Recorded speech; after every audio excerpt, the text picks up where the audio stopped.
সমদূরত্ব একটা কথা লিখলো, কি টপিক। আমরা এর আগে মনে হয় বলেছিলাম, গতকালকে যে আলোচনাটা হয়েছে তুলনার ক্ষেত্রে চারটা ধ্রুবক মান ছিল, এটা মনে আছে কিছু?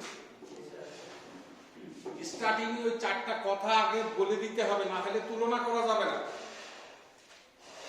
নাকি কথা বুঝতে পারছো না?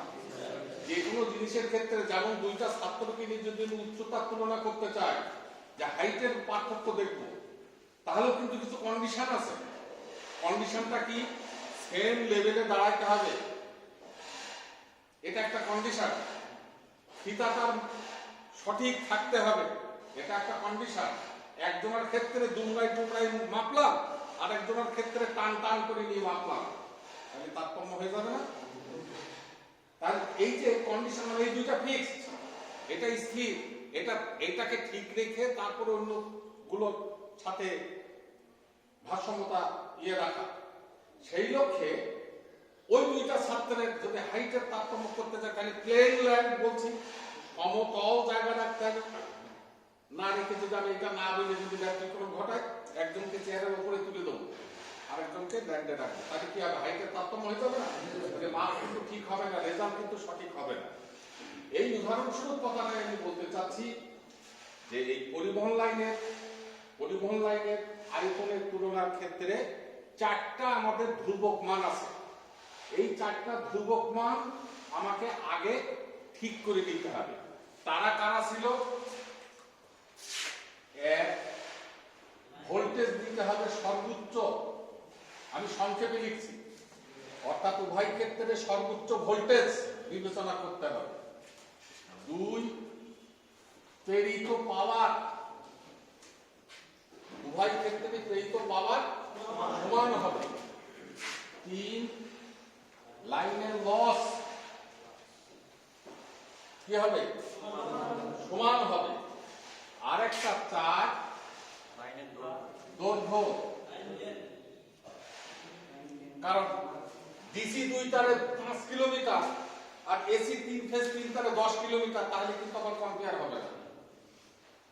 আমার কথা কি ক্লিয়ার হচ্ছে কিনা? খেয়াল করে কথাগুলো, পেছনে সব শোনা যাচ্ছে? তাহলে সেই লক্ষ্যে বলছি, এই চারটা ধ্রুবক মান আগে আমার তুলনার ক্ষেত্রে প্রথমে লিখে নিতে হবে, এক্সামিনারকে জানিয়ে দিতে হবে যে মনে করি উভয় ক্ষেত্রে প্রেরিত পাওয়ার P সমান, উভয় ক্ষেত্রে সর্বোচ্চ ভোল্টেজ Vmax সমান, উভয় ক্ষেত্রে লাইনের লস সমান, উভয় ক্ষেত্রে লাইনের দৈর্ঘ্য সমান। এরপর আমি যেগুলো দেখিয়েছি ওইগুলো আগাইতে হবে। কি বোঝা গেছে কথা? আর এই অধ্যায়টা তোমার পিজি সাবজেক্টের সব থেকে জটিল অধ্যায়, সব থেকে জটিল অধ্যায়। মানে সামান্য একটু ভুল ত্রুটি যদি তোমার হয়ে যায়, ওর ইভ্যালুয়েশন কিন্তু 0 হয়ে যাবে। কোনো মার্কিং করা যায় না, এমনি 0 হয় না, ওর কোনো মার্কিং হয় না। কথাটা বোঝা গেছে? সেই লক্ষ্যে একটু অ্যাটেনশন দিতে। তো বলছিলাম 22 নম্বরে এই জাতীয় একটা প্রশ্নের উপস্থিতি আছে, সেটা আমরা দেখি আগে। সমদূরত্বে, তার মানে উভয় ক্ষেত্রে দৈর্ঘ্য সমান, এক্সামিনার নিজেও বলে দিচ্ছে সমপরিমাণ পাওয়ার, উভয় ক্ষেত্রে পাওয়ার সমান। বোঝা গেছে কথাটা? সমদক্ষতায় ওই যে লস সমান, এই জন্য সমদক্ষতায় পাঠানোর ক্ষেত্রে ডিসি 3 তার ও এসি 3 ফেজ 3 তার পদ্ধতির তামার পরিমাণ তুলনা করো। সর্বোচ্চ ভোল্টেজ পরিবাহী ও আর্থের মধ্যে নিউট্রাল তারের সাইজ আউটারের অর্ধেক বিবেচনা করতে হবে। আচ্ছা, কথাগুলোর ভেতরে শেষের দিকে যারা একটু জটিল জটিল বলে মনে হচ্ছে নাকি? কিছুই জটিল নাই, কিছুই জটিল নাই। ওই যে আমি বলছিলাম যে তুলনা করতে গেলে ভিতরের কিছু হিসাব নিকাশ তথ্যাদি একটা বিষয় চলে আসবে, যেগুলো এরা বলে দিচ্ছে। তাহলে আমি আমার ধারাবাহিকতা এগিয়ে যাই, দেখো এই প্রশ্নের জবাবগুলো এমনি ওর ভেতরে ক্লিয়ার হয়ে যাবে। তাহলে আমি প্রথমে 4টা লিখে নিয়েছি। লিখে নেওয়ার পর গতদিনের ধারাবাহিকতা বা 1 বছর আগের ধারাবাহিকতা আমরা বলেছিলাম, আগে লিখবো কি ডিসি 3 তার। এই ডিসি 3 তারকে যে প্রথমে লিখতে হবে, এটা কিন্তু কথা না, যে কোনোটাই তুমি প্রথম ধরতে পারো। আমি এসি 3 ফেজ 3 তারও প্রথমে লিখতে পারি। অনেকে যারা আবার এটা বুঝে না যে ছাত্র প্রথমে লিখতো ডিসি, শুধু এটা কোনো কথা না, আমি যে কোনোটাই প্রথমে লিখতে পারি। বোঝা যাচ্ছে কথাটা? ডিসি 3 তার। এরপরে কি বলেছিলাম গতদিন, যে এই প্রশ্নটা চিত্রটা আমার আঁকাতে হবে। তাহলে চিত্রটা আঁকানো কি? এই হচ্ছে ডিসি 3 তারের চিত্র।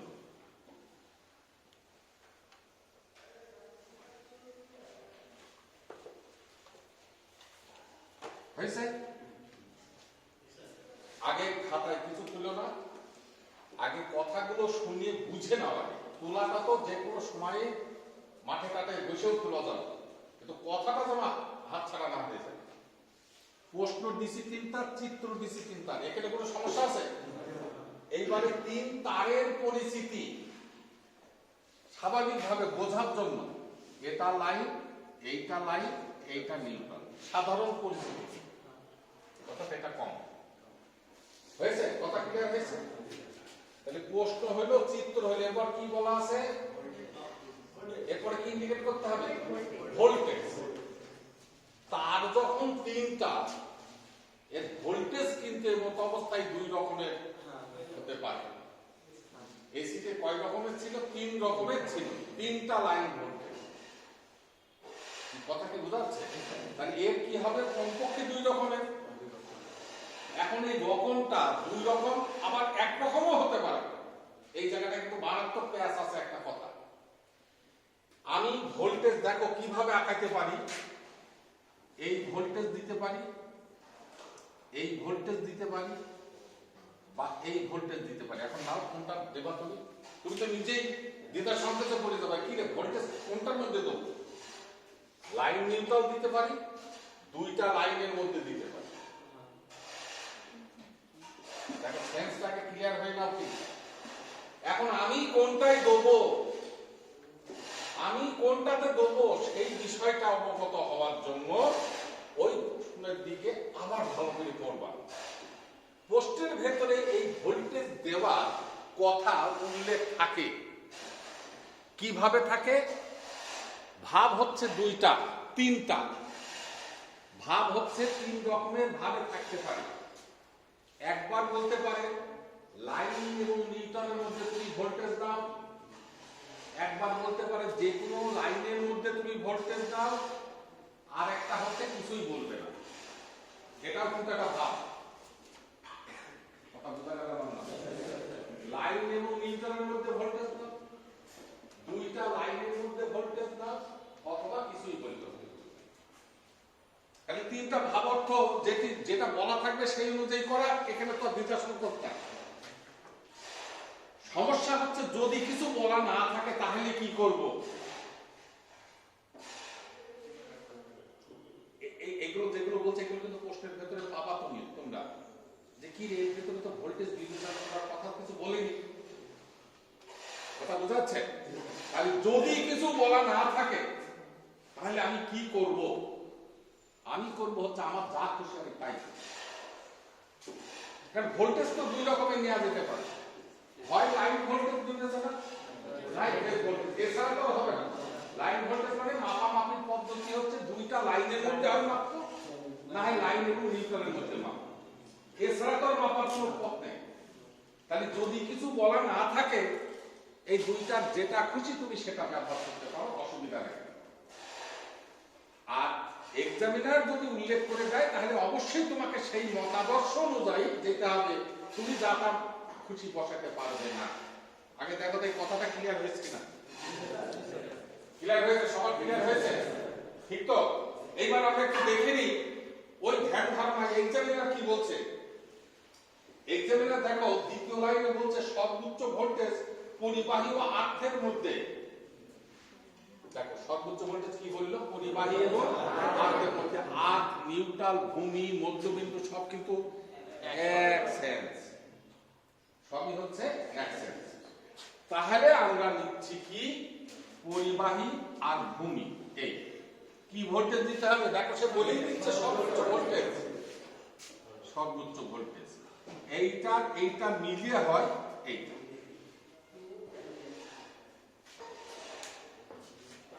দেখো সেন্সারে ক্লিয়ার হয়ে গেল। প্রথম যেটা বলছে এক্সামিনার সেই অনুযায়ী করলে দুইটা মিলে যখন আমি হিসাব করব না মোট মানটা নিতে হবে না আমার, তাহলে মোট মান কত 2 ভিম্যাক্স। কোনো আপত্তি আছে এখানে? আছে। আর ম্যাক্সিমাম লিখলাম, এবার হিসাব নিকাশের জন্য কোন ভি ব্যবহার হবে আমার? আরএমএস। তাহলে এখানে আরএমএস কি হবে? গুড, আরএমএস একই হবে। তাহলে আর আমাদের এখানে কোনো দ্বিধাসন, এটা কিন্তু গতদিনও আলোচনা করেছি, এক বছর আগেও সেই আলোচনা ছিল। তাহলে এবার পাওয়ার P is equal to voltage কত 2 Vmax I, তারপরে কি cos θ লিখবো নাকি লিখবো না? না অর্থ কি? কোড নেই সেটা। না অর্থ হচ্ছে মান 1, এই জন্য লিখবো না। আর cos θ এর মান 1 হয় তখনই কোণ হয় 0, ডিসির কোনো কৌণিক ব্যবধান নেই। এরপরে ধারাবাহিকতা I is equal to P by 2Pm। এটা তো আর না বোঝার কথা না। এরপরে কি বলেছিলাম? লাইনের লস I স্কয়ার R। এটা যেহেতু প্রথম ক্ষেত্র 1, এখন এখানে একটা সংখ্যা হবে, 2 হবে না 3 হবে? 2 হবে। ডিসি যায় লাইনের লসের ক্ষেত্রে লসের সমীকরণ লেখার সময় শুধু খেয়াল করবা ডিসি হলেই 2, আর এসি হলে 2ও হতে পারে 3ও হতে পারে, সেটা নির্ভর করবে ফেজের উপর। যদি এক ফেজ হয় 2, আর যদি 3 ফেজ হয় 3, তাহলে এখানে কি হবে 2। তাহলে এটার স্কয়ার করে দিলে p square by 4 Vmax square, তারপরে কি R1, এই তো। এইবার এটাকে একটা ক্যালকুলেশনের ধারাবাহিকতায় যাওয়ার জন্য সমীকরণ নম্বর 1 দিয়ে কেটে দিই। এটার কাজ শেষ হয়ে যাবে। এই শেষ মুহূর্ত পর্যন্ত আবারও জিজ্ঞাসা করে বলছি যে কারো কোনো এইটুকু ধারাবাহিকতা আসায় ক্ষেত্রে নিজে অধ্যবসায়, আর এটার একটা বড় বিষয় হচ্ছে বোঝার জন্য পার্শ্ববর্তী বন্ধুর সহযোগিতা নিতে, এটা বাস্তব। প্র্যাকটিস সেশন তোমাকে করাই লাগবে, এর কিন্তু কোনো বিকল্প নাই। না হলে তুমি তোমার ত্রুটি বিচ্যুতি ধরতেই পারবে না, করেও হবে না, দেখতেও হবে না, একদম হাতে কলমে করা লাগবে। তাহলে তুমি পরীক্ষা করে পারবে, নইলে পারবে না। আচ্ছা, কারো কিছু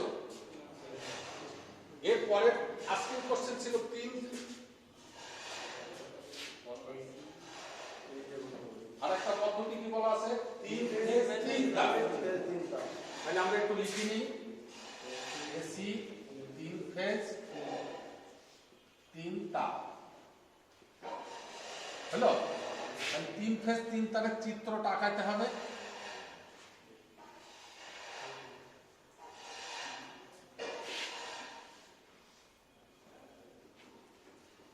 কি হয়েছে? 3 ফেজ 3 তার হলো তো। তাহলে এটা লাইন 1, লাইন 2, লাইন 3।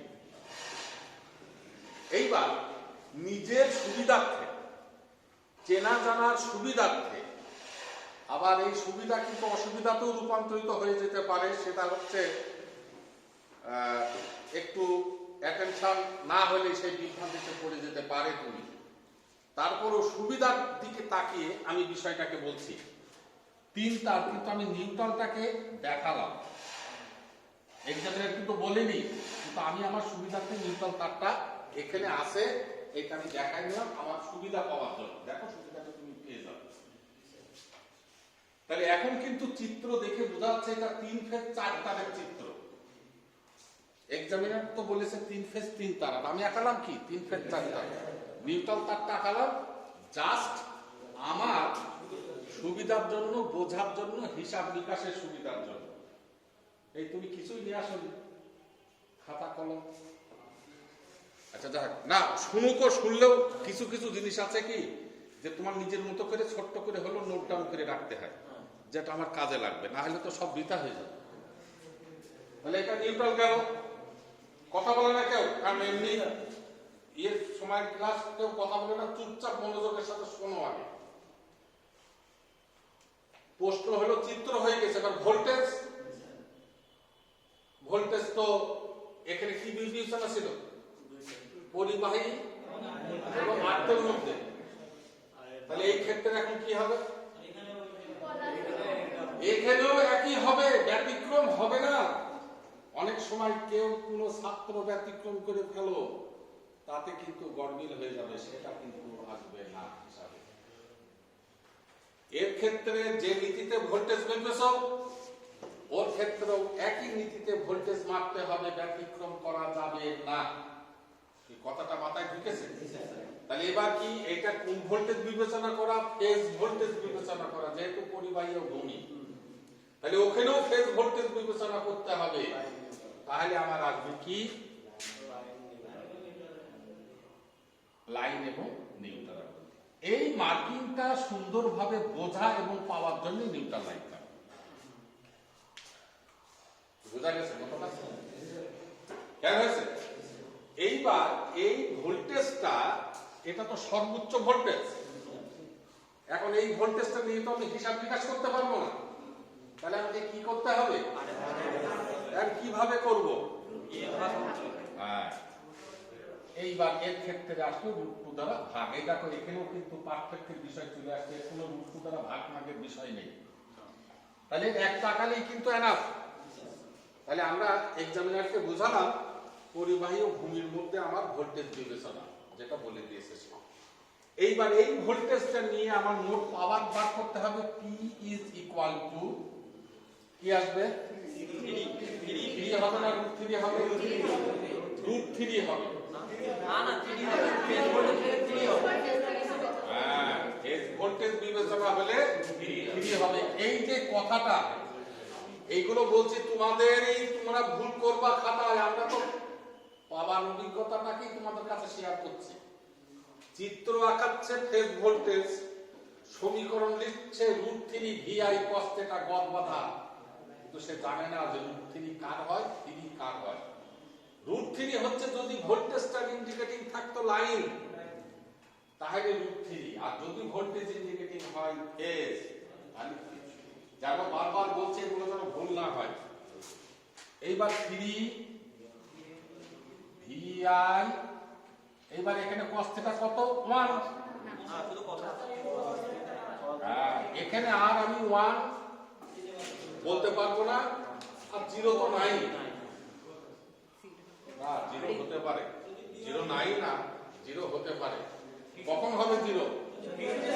Yes, যদি পিওর ইন্ডাকটিভ বা পিওর ক্যাপাসিটিভ পদ হয়, তাহলে সেই ক্ষেত্রে 0 হবে। ওই যে পাওয়ার অপচয় শূন্য হয় বিশুদ্ধ ইন্ডাকটিভ সার্কিটের ক্ষেত্রে।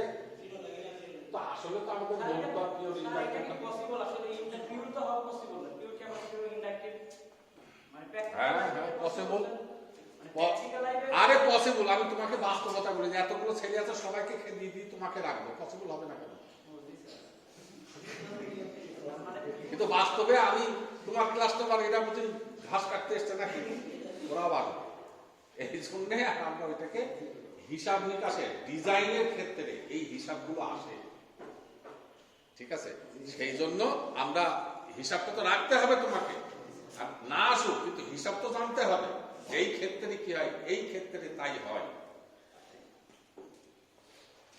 তাহলে জায়গাটা ক্লিয়ার? এর পরের ধাপ মনে হয় না বোঝার কিছু নাই। I is equal to √2P by 3 V max cos θ হয়েছে। এরপরে কি? Loss I square. এইবার দ্বিতীয় ক্ষেত্র বিধায় নাম দেবো R2। ঠিক আছে? ঠিক তো? এইবার সামনে নিশ্চয় একটা সংখ্যা হবে। এসির ক্ষেত্রে হয় 2 হবে, নাই 3 হবে। কত হবে? 3 হবে। কেন 3 হবে? ওই ক্ষেত্রে কিন্তু তারের সংখ্যা কেউ দেখবে না। তাহলে এখানে আসছে আমার 3। এইবার আমরা সমীকরণটা বসাই। 3 × 2p square by 9v max square cos square θ। সমীকরণ নাম দিয়ে দিলাম 2।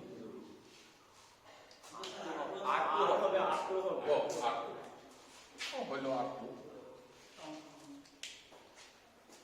কারণ আছে কি আস্কিং কোশ্চেন্স এই ধারাবাহিকতা পর্যন্ত আসতে যে বলো আমি কিভাবে বুঝবো যে লাইন ভোল্টেজ না ফেজ ভোল্টেজ? এই তো ওই যে অমনোযোগী থেকে গেছো মাঝখানে কোন এক সময় হারিয়ে ফেলেছো। আমি কি করে বুঝবো? প্রশ্নটার জবাবটা আমি দিয়েছি। আমার বোঝার উপায় হচ্ছে তিনটা। প্রশ্নে উল্লেখ থাকা আর না থাকা। প্রশ্নে কয়ভাবে থাকতে পারে? দুই ভাবে, পরিবাহী ও ভূমির মধ্যে বা পরিবাহী ও আর্থের মধ্যে বা লাইন ও নিউট্রালের মধ্যে, লাইন ও ভূমির মধ্যে, এইভাবে। আর একটা হচ্ছে বলতে পারে লাইন টু লাইন, পরিবাহী ও পরিবাহীর মধ্যে, এই। আর একটা হচ্ছে কিছুই বলা না থাকা। যদি কিছুই বলা না থাকে বলেছিলাম যা খুশি তাই নেবা, হয় লাইন ভোল্টেজ না ফেজ ভোল্টেজ। আর প্রশ্নে যেটা বলা থাকবে সেইভাবে তুমি যেটা জবাব বলছো সেটা প্রশ্নে বলা আছে পরিবাহী ও ভূমির মধ্যে তোমার ভোল্টেজ নির্ণয় করো।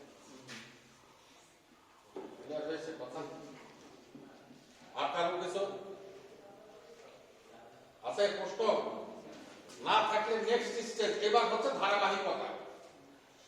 সেটা হচ্ছে আমাদের ভেতরে দেখো কার্যকরী হয়ে গেছে, এই কথা বলে না, এটা অ্যাপ্লাই হয়ে গেছে যে সর্বোচ্চ ভোল্টেজ ধরেছি আমি, পাওয়ার অ্যাপ্লাই হয়ে গেছে। কারণ আমি তো আর এমনি এমনি চারটা ধ্রুবক মান লিখিনি, আমার তো কাজে লাগতে হবে। তাহলে দেখো এখানে P1 আর ওখানে P2 লিখিনি, কিন্তু আমি উভয় ক্ষেত্রে পাওয়ার সমান। এখন 3 নম্বরে কি বলা আছে? উভয় ক্ষেত্রে লাইনের লস সমান। কথাটা বলা আছে কিনা? এই শর্তের উপরে ভিত্তি করেই আমি এবার লিখব, যেহেতু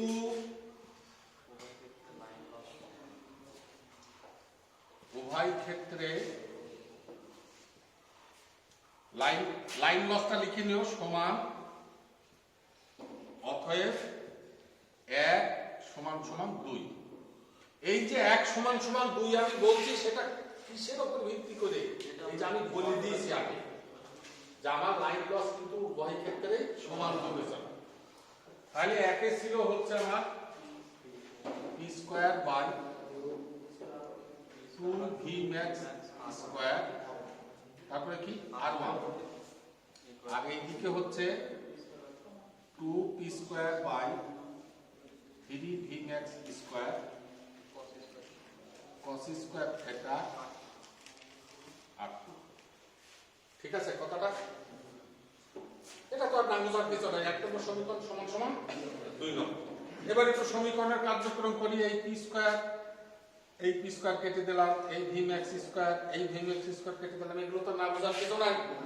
এবার balancing position, r1 by r2 is equal to এই 2 ওইদিকে যে হলো 4 বাই 3 cos স্কয়ার থিটা। হয়েছে? ঠিক তো? ঠিক। আচ্ছা, তাহলে কি পেলাম? r1 by r2 is equal to 4 by 3 cos square theta. এইটুকু পর্যন্ত না বোঝার কিছু নাই। এরপর একটা কথা লাগাবো, রেজিস্ট্যান্স পেয়ে গেছি। এই অবস্থা থেকে আমি এবার প্রস্থচ্ছেদের ক্ষেত্রফলে তার রূপান্তর ঘটাতে পারবো নাকি পারবো না? কি সেই কথাটা? আবার এই কথাটা বলতে হবে, যেহেতু রোধ প্রস্থচ্ছেদের সমানুপাতিক, হ্যাঁ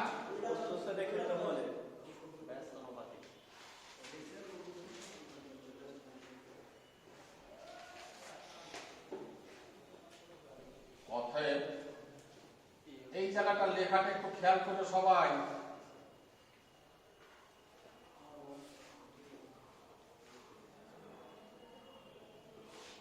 কি লিখলাম? যেহেতু রোধ প্রস্থচ্ছেদের উল্টোপাতিক, এই কথাটা তো আর আমার কথা না, এটা বিজ্ঞানের আবিষ্কার। তাহলে আমি লিখেছিলাম r1 by r2 is equal to 4 by 3 cos square theta. এটা ছিল, এটা প্রস্থচ্ছেদের সাপেক্ষে উল্টায় লিখলে রেজাল্টটা কি a2 বাই a1 সমান 4 বাই 3 cos স্কয়ার থিটা লেখা যাবে কি না? লেখা যাবে? যাবে তো? আবার কিন্তু এখানে আরেকটা বিষয়, রেজিস্ট্যান্স শুধু প্রস্থচ্ছেদের সাথে উল্টাপাতিক কথাটা এটা না, ওর আরো দুইটা সম্পর্ক আছে। একটা হচ্ছে আপেক্ষিক রোধ আর একটা হচ্ছে দৈর্ঘ্য। তাহলে ওই দুইটাকে ধ্রুবক রেখে আমি এই কাজটা করতে পারবো। এই ধ্রুবকের বিষয়টা একটু বলে দিই। ধ্রুবক জিনিসটা কি বোঝায়? অ্যাকচুয়ালি এই ক্ষেত্রে ধ্রুবক কথাটা হচ্ছে যে পদার্থ দিয়ে আমি পরিবাহীটি তৈরি করেছি সেই পদার্থের ধর্মগুণ বৈশিষ্ট্য ডিসির ক্ষেত্রেও যে পদার্থ দিয়ে তৈরি করা, এসির ক্ষেত্রেও একই জাতীয় পদার্থ দিয়ে তৈরি করা। তাহলে রো আমার ফিক্সড হয়ে গেল। এইবার দৈর্ঘ্য কি সমান? সমান তো আমি বলেই দিয়েছি আগে। তাহলে দৈর্ঘ্য সমান, তাহলে এই দুইটা কি হয়ে গেল? অ্যাকচুয়ালি ধ্রুবক হয়ে গেল। যার জন্য কথাটা এটা কিছু বুঝতেই পারেনি। বুঝেছো কিছু কথা কি বললাম? রেজিস্ট্যান্সের তো আরো দুইটা নির্ভরশীলতা আছে, রো এবং এল। এই দুইটা কথা কি বললাম? রো বলতে কি বোঝায়? আমি যে পরিবাহীটা তৈরি করছি একটা পদার্থ দিয়ে না, তাহলে সেই পদার্থ যে পদার্থ দিয়ে তৈরি করবে কেন, ওটা ওই পদার্থের ওই পদ্ধতির জন্য যা, ওই পদার্থটা এসির ক্ষেত্রেও তাই। তাহলে একই জাতীয় পদার্থ যদি হয় একই, ধ্রুবক কথাটার মানে কি? এক না, সমান না। আর দৈর্ঘ্য কি হবে? ওটা আমি বলেই দিয়েছি যে উভয় ক্ষেত্রে দৈর্ঘ্য সমান, তাহলে দৈর্ঘ্য সমান হয়ে গেল। লেখাটার ক্ষেত্রে ছেলেরা যেটা ভুল করে, a2/1 লিখেছে, এইটাকে উল্টাই দেয় 3 cos স্কয়ার থিটা বাই 4।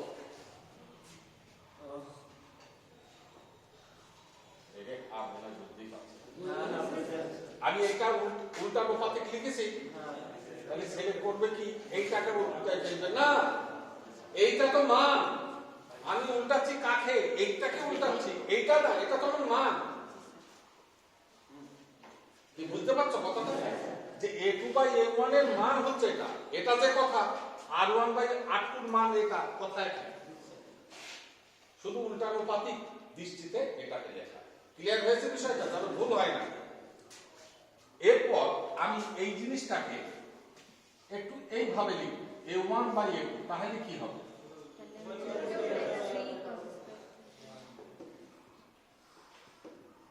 এইবার এই কথাটা লেখা বোঝা গেছে কথাটা? হ্যাঁ, যে এইবার কি আমি এটা লিখতে পারবো কিনা? হয়েছে? এই পর্যন্ত আসার পর এইবার রেজাল্টের দিকে যাওয়ার জন্য a1 মানে প্রথম ক্ষেত্র, a2 মানে দ্বিতীয় ক্ষেত্র।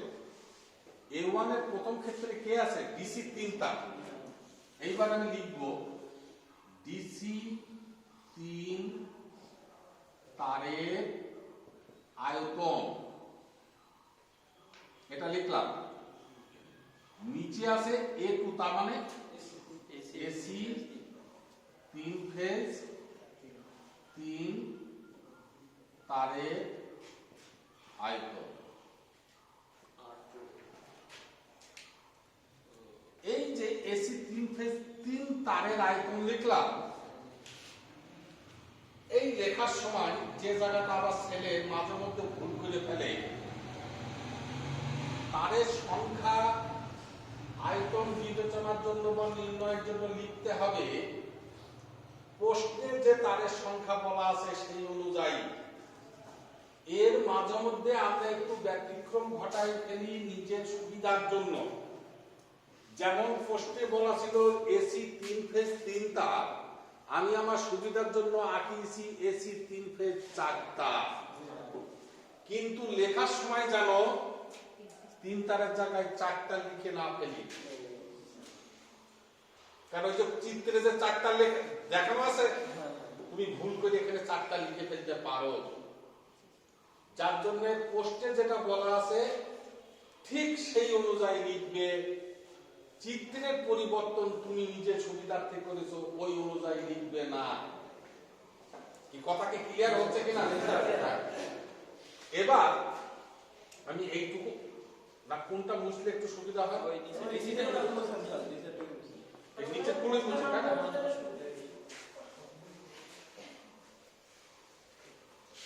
আচ্ছা, এবার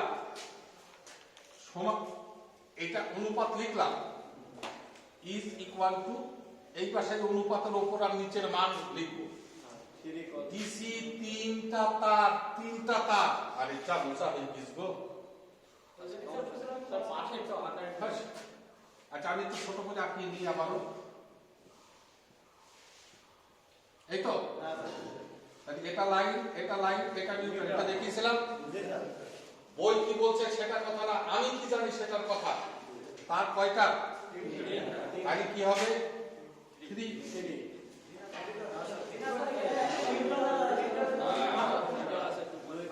গত বছরে হিসাব নিকাশে দেখো মনে আছে, সেই আলোকে তো ভালো করে শুনে নাও কথাটা, পুনরাবৃত্তি এবং সামনের পরীক্ষায় পারার জন্য তারের সংখ্যা যখন তুমি গুনবা তখন যদি সেই গণনার ভেতরে নিউটনটা আসে, ওই নিউটনের মানটা একক মান 1 ধরবা না, ওটার মান ধরবা 0.5।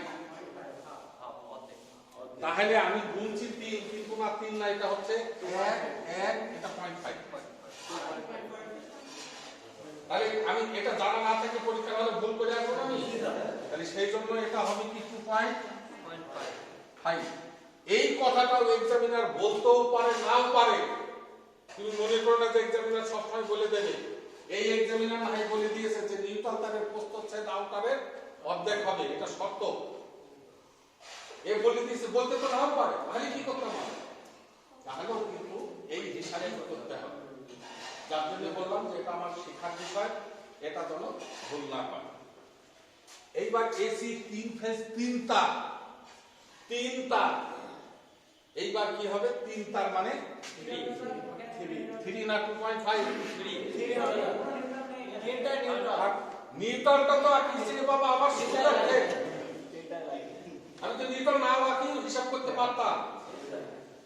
যেন আবার এই ক্ষেত্রে কেউ চিত্র দেখো না, তাহলে তো এখানে সে লিখে থাকবে 1 2 3 3.5। আমি তো বলেছি যে আয়তনের ক্ষেত্রে প্রশ্নের যে তারের সংখ্যা বলা থাকবে সেই অনুযায়ী লিখতে হবে, তুমি আন্দাজে লিখলে কিন্তু হবে না।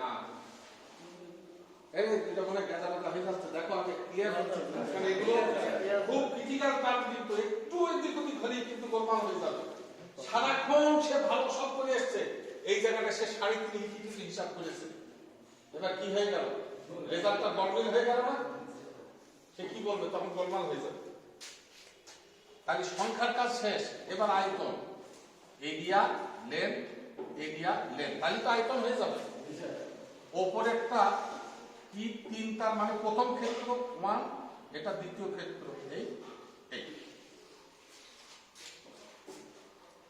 A1 L1 A2 L2 হয়েছে। এরপরে আমি আবার লিখতে পারি 2.5/3 ইন্টু A1/A2 ইন্টু L1/L2। এই দুটো ক্যান্সেল হয়ে যেতে পারে, যেহেতু উভয় ক্ষেত্রে দৈর্ঘ্য সমান, চাহাই L1 চাহাই L2, যাদের দৈর্ঘ্য ওয়ার থাকবে না, থাকা না থাকা মানে কি শূন্য না কি? এইবার ভ্যালুটা নিয়ে আসো, 2.5/3 ওই A1/A2। দেখো এই যে এই সুবিধাটা পাওয়ার জন্য আমি লিখেছিলাম 3 cos স্কয়ার থিটা বাই 4 হয়েছে।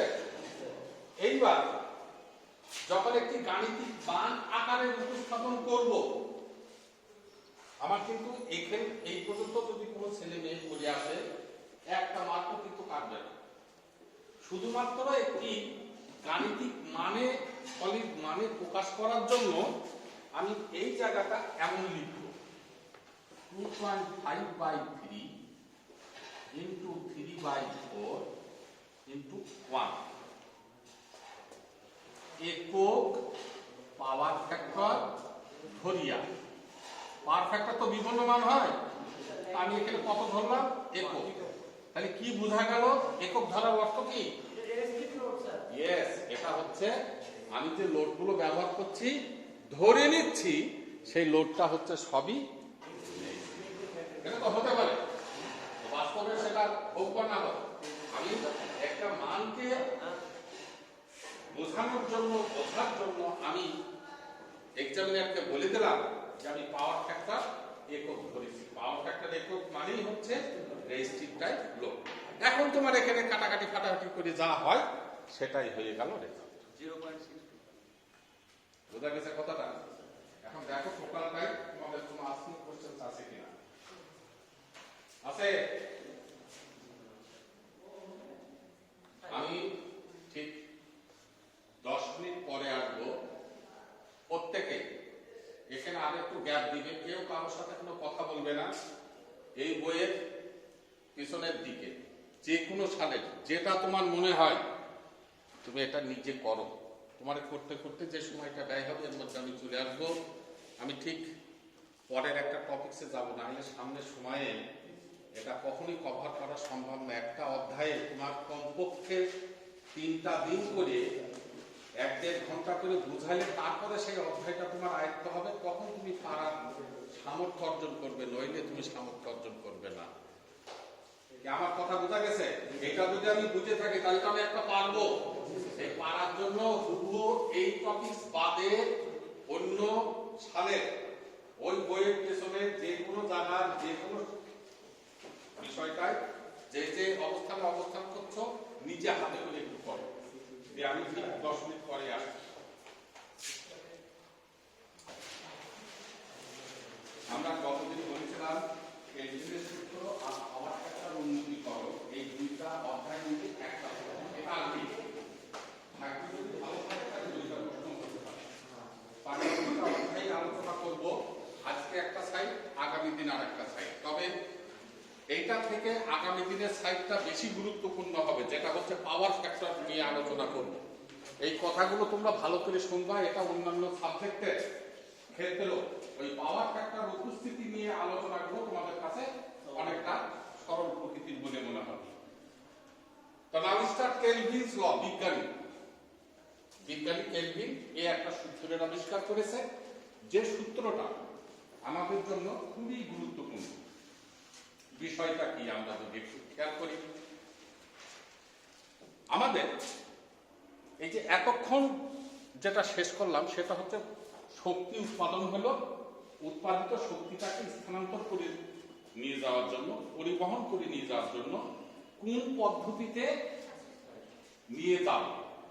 যে পদ্ধতিতে আয়তন কম সেই পদ্ধতিতে শক্তিটাকে স্থানান্তর করে নিয়ে যাবে। আন্দাজে তো কেউ বলতে পারবে না, কিছু বলা যাবে সম্ভব না। এটা একটা শিক্ষা। এইবার হচ্ছে তুমি পদ্ধতি বিবেচনা করলে ঠিকই, কিন্তু তারের সাইজ সাইজ বলতে এখানে যেটাকে বোঝানো হবে সেটা হচ্ছে তাদের প্রস্থচ্ছেদের ক্ষেত্রফল এ। খুব ভালো করে খেয়াল করবা, এই এ কেমন হবে। এখন এ কেমন হলে ভালো হয় তুমি একটু নিজে চিন্তা করে দেখো তো।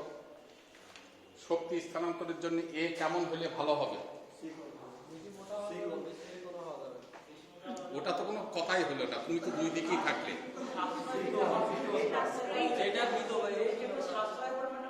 ওইসব কথা বলে নেই, সাশ্রয়িকার কথা তো অনেক পরের কথা।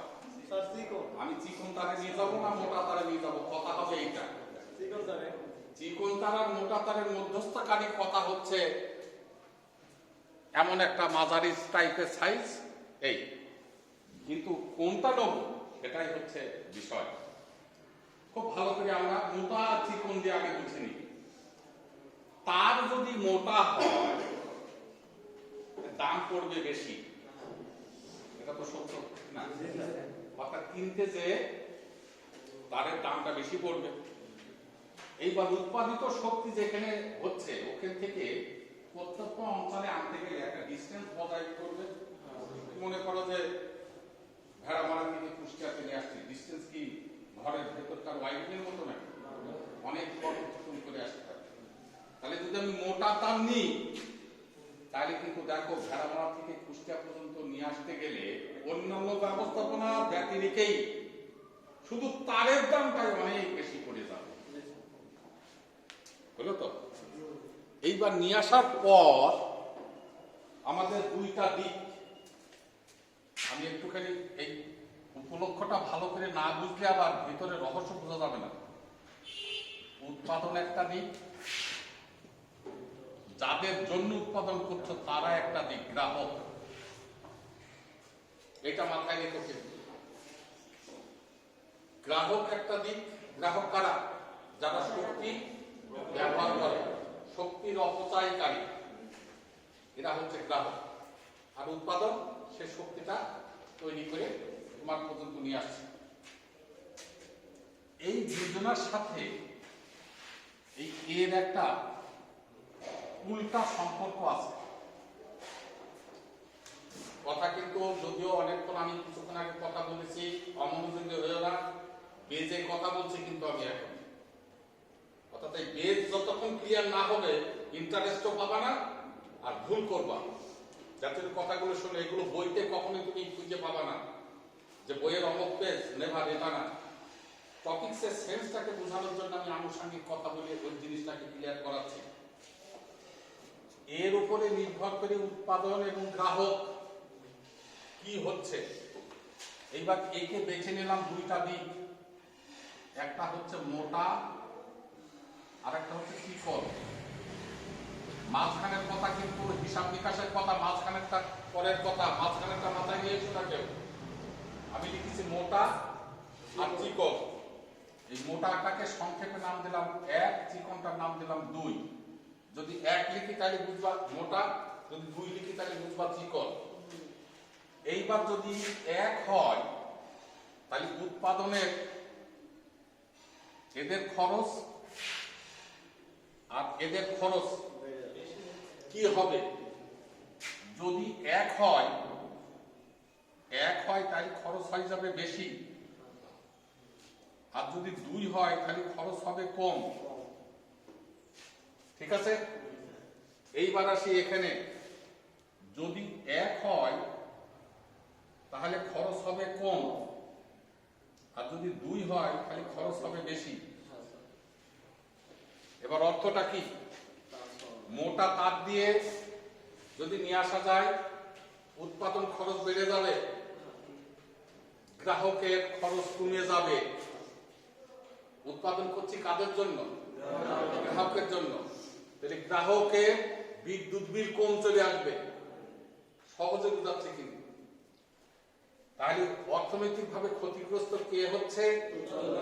উৎপাদনকারী। আর এ যদি ক্ষতিগ্রস্ত হয় তোমাকে লাভবান দেবে, এটা কখনোই সম্ভব না। ও একদম কড়াই গুন্ডায় বুঝে নেবে। তাহলে আলটিমেটলি হবে কি? খরচ কম হলেও তোমার কাছে কিন্তু এদিক ওদিক ভ্যাট ম্যাট ৬-১৭ করে টাকা কিন্তু ঠিক তুলে নেবে। তুমি কিন্তু ক্ষতিগ্রস্ত হয়ে যাচ্ছে। আগে এইটুকু বোঝো। ঠিক এইটারই উল্টা কথা হবে, তার যদি চিকন হয় তাহলে উৎপাদন খরচ কমে যাবে, গ্রাহক পর্যায়ে কিন্তু খরচ আবার বেশি হয়ে যাবে। এখানে আবার মাথায় খটকা লাগবে যে কি করে হচ্ছে। এইবার দেখা যাক গ্রাহকের এই খরচটা যেখান থেকে আমরা নিই সেটা হচ্ছে এনার্জি। এনার্জি মানে কি? I²RT। এই দুইটাকে বাদ দিয়ে দাও, এখন হিসাবের দরকার নেই। আর মানে কি? ρL/A। এসছে? এর সাথে ইর সম্পর্কটাকে উল্টানোপাতিক। এর সাথে ইর সম্পর্ক উল্টানোপাতিক। সেন্সটা কিন্তু বইয়ের বা আমাদের টেকনোলজির একটা সেন্স। প্রয়োগটার থেকে তোমাকে চিন্তা করে বার করে নিয়ে আসতে হচ্ছে, না হলে তো তোমার আধার থেকে যাবে। মানে বুঝতেই পারছে না। গ্রাহকের একটা বিদ্যুৎ বিল হয় না? বিদ্যুৎ বিলটা কি এনার্জি মিটার থেকে? তো এনার্জি মিটার থেকে কি হয়? এনার্জি ব্যয়ের উপরে তো এনার্জি খরচ। তো এনার্জি মানে কি? পাওয়ার এবং টাইম কি গুণ করলে এনার্জি হয় না? আমরা যদি একটু পিছনের দিকে যাই, এনার্জি মানে হচ্ছে পাওয়ার, এবং সেই পাওয়ারটা কতক্ষণ ধরে ব্যবহার হচ্ছে নিয়ে তো এনার্জি। যার জন্য আমরা অনেক সময় পাওয়ার আর এনার্জি এক করে ফেলি। না, এক না। ভাষাগত তারতম্য এক মনে হলেও বাস্তবিকতা গাণিতিক হিসাব নিকাশ এক না। এইবার এই পাওয়ারটা কি আসে? I²R into T. আমি বলছি কি I²R টির গায়ে হাত দেবো না, তাহলে থাকছে কি? সমানুপাতিক আর সমানুপাতিক ρL/A। এইবার তুমি লাস্টের সম্পর্কটাই নিয়ে যাও, এর সাথে এই সম্পর্ক কি? উল্টা। এইবার তুমি সেই উল্টা সম্পর্কে দেখো, এ যত কম হবে ই তত বেশি হবে, এ যত বেশি হবে ই তত কম হবে। এইবার তুমি এখানে আসো বাস্তবতায়। এ যখন বেশি হয়েছিল এনার্জি খরচ তখন কম, এ যখন কম হয়েছে এনার্জি খরচ তখন বেশি। ক্লিয়ার হয়েছে কথা? হয়েছে? তাহলে উৎপাদন খরচে বেশি হচ্ছে, গ্রাহক পর্যায়ে কম হচ্ছে। এ কম, ওখানে যে আবার বেশি। তাহলে এক জায়গায় কম করলে আর একটা বেশি হচ্ছে, একটা বেশি করলে আর একটা কম হচ্ছে। তাহলে এখন কি হবে? এই বিষয়ে চিন্তা ভাবনা করে ফসল আকারে যিনি আমাদের কাছে দিয়েছিলেন তিনি হচ্ছেন বিজ্ঞানী। সে কি করেছে? এইবার তোমরা যেটা বললে যে মাঝে মধ্যে একটু বললে না যে সাশ্রয়িতা হবে যে সাইজ সেটা ব্যবহার করব, কেউ হয়তো বললে যে এই দুইটার ভেতরে যেটা কম বেশি যাই হোক যেটা হবে সেটা আমরা ব্যবহার করবো, যাতে কথা বললে না হুবহু ওই কথাটাই, যে এমন একটা তারের সাইজ বিবেচনা করতে হবে, এমন একটা বিবেচনা করতে হবে যে সাইজের জন্য উভয়ই যেন অর্থনৈতিকভাবে সাশ্রয়ী হয়। উভয় বলতে কারা? উৎপাদনকারী। এটাই হচ্ছে বইতে ভাষা আকারে সুন্দর করে লেখা আছে। থিমটা আগে ক্লিয়ার হোক। এমন সাইজ দিতে হবে, অর্থাৎ এমন একটা সাইজ, তার মানে সেটা যে সাইজের কারণে গ্রাহক পর্যায়ে এবং উৎপাদনকারী পর্যায়ে উভয় যেন অর্থনৈতিকভাবে সাশ্রয়িতা লাভ করে। ওই যে এতে মানে এই সাশ্রয়িতাটা সর্বাধিক হয়েছে, ওই এটার নাম হচ্ছে মিতব্যয়ী প্রস্তুত। বোঝা গেছে? ওই এটার নাম কি সাধারণ না, কিন্তু ওইটাই হচ্ছে মিতব্যয়ী। দৈর্ঘ্য কিন্তু এখানে কোনো বিষয় না, রো কিন্তু বিষয় না। রো আর দৈর্ঘ্য কি ফিক্সড? অর্থাৎ রো বলতে কি উপাদান দিয়ে আমি তার তৈরি করছি সেটা, আর এল বলতে কি আমি কত দৈর্ঘ্য নিয়ে যাচ্ছি। তো এল এর সাথে আর এর সম্পর্ক সমানুপাতিক বিধায় কোনো দ্বিধা সংকোচ নাই। দৈর্ঘ্য বেশি আর বেশি, দৈর্ঘ্য কম আর কম, এখানে তো কোনো দ্বিধা সংকোচ নাই। কিন্তু এ বেশি আর কম, এ কম আর বেশি, এখানে কিন্তু দ্বিধা সংকোচ আছে। যার জন্য বিভিন্ন সাবজেক্টের বিভিন্ন অধ্যায়ে এই এর বিষয়টা একটু বেশি বেশি খেয়াল করবা। যেখানে হিসাব নিকাশে ইয়াকে দেখবা যে সেখানে একটা বিভ্রান্তিকর অবস্থা তৈরি হচ্ছে, এই উল্টানুপাতিক হওয়ার কারণে। বোঝা গেছে কথাটা? এইবার এই খরচটাকে আমরা উৎপাদনের যে খরচ তাকে যে নামটা দেব সেটা দুইটা ভাগ।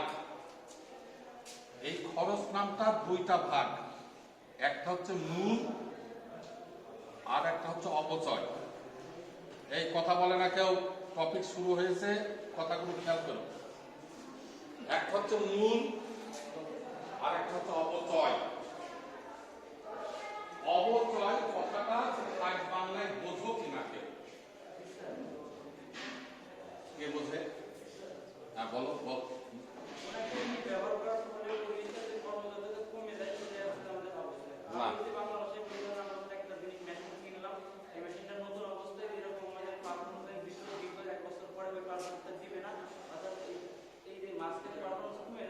অর্থনৈতিক দিক থেকে কি হবে? আমরা যদি একটা মেশিন 5,000 টাকায় ক্রয় করি প্রথম দিকে, ওই মেশিনটা যদি পরে বেচতে দেয় তাতে ওর থেকে আমার 2,000 টাকা পাওয়া যাবে। এখানে আমাদের মেশিন একটাই ছিল, কিন্তু আমাদের এখানে টাকার সময় হচ্ছে টাকাটা আমাদের মানে লস হয়েছে। অবচয় কোনটাকে বলবা তুমি? অবচয় কোনটাকে বলবা? কথা বলে না, একাধিক যে বলো না, ও যেটা বুঝেছে সে সেটা বিবৃতি দিচ্ছে।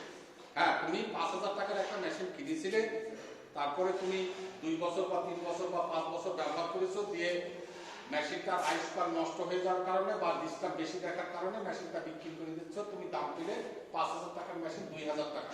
আমার প্রশ্ন হচ্ছে অবচয় কোনটাকে বলবো? আচ্ছা, এইটা হবে অবচয়। যেমন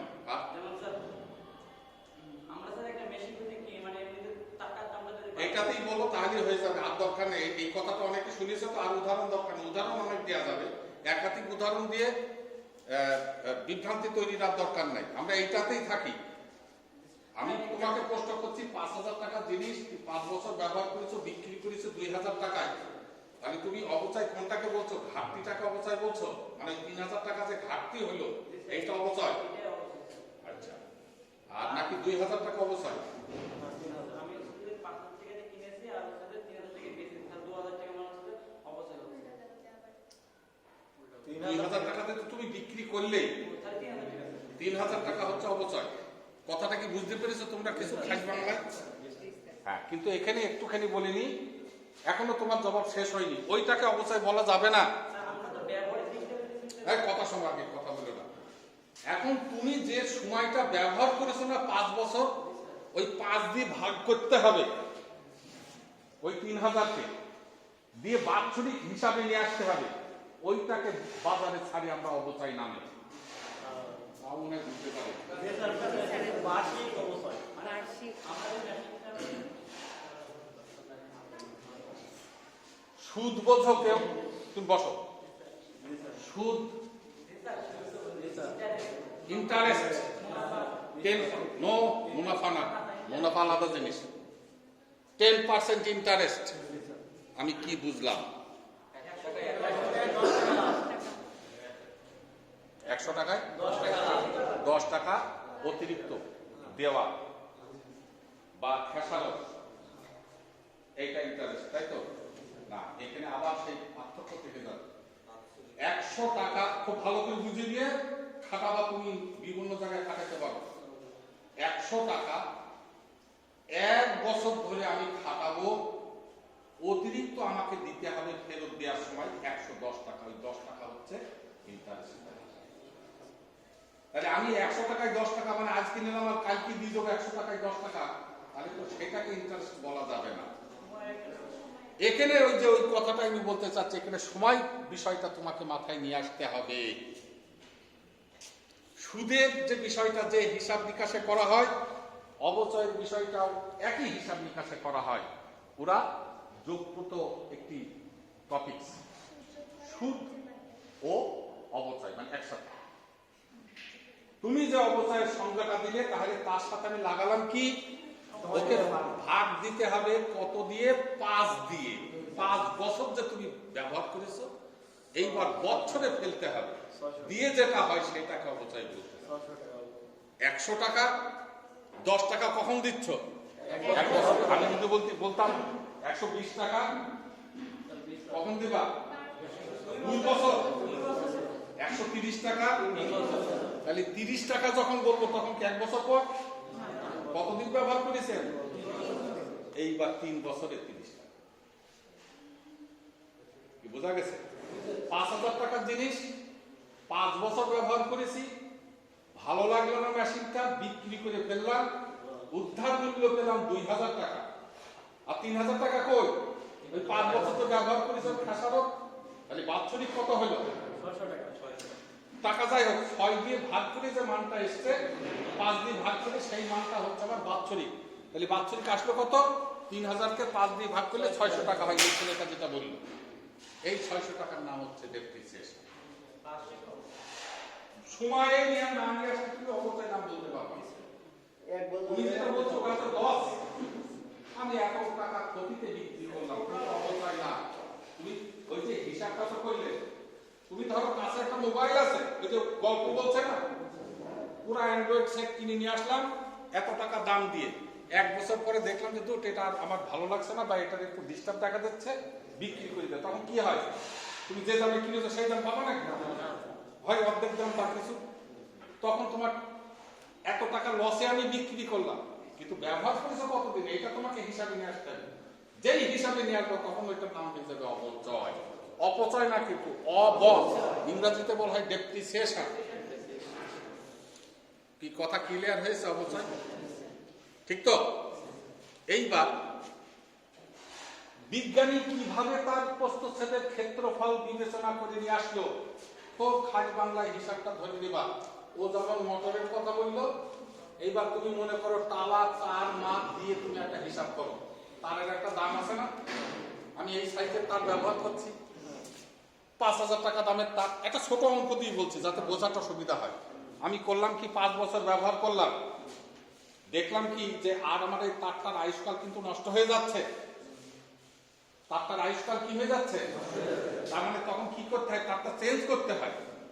তখন ওর একটা ভান্ডি দাম আমরা হিসাব করি যে এই 5,000 টাকা তারে 5 বছর ব্যবহার করে ভান্ডি দাম কত,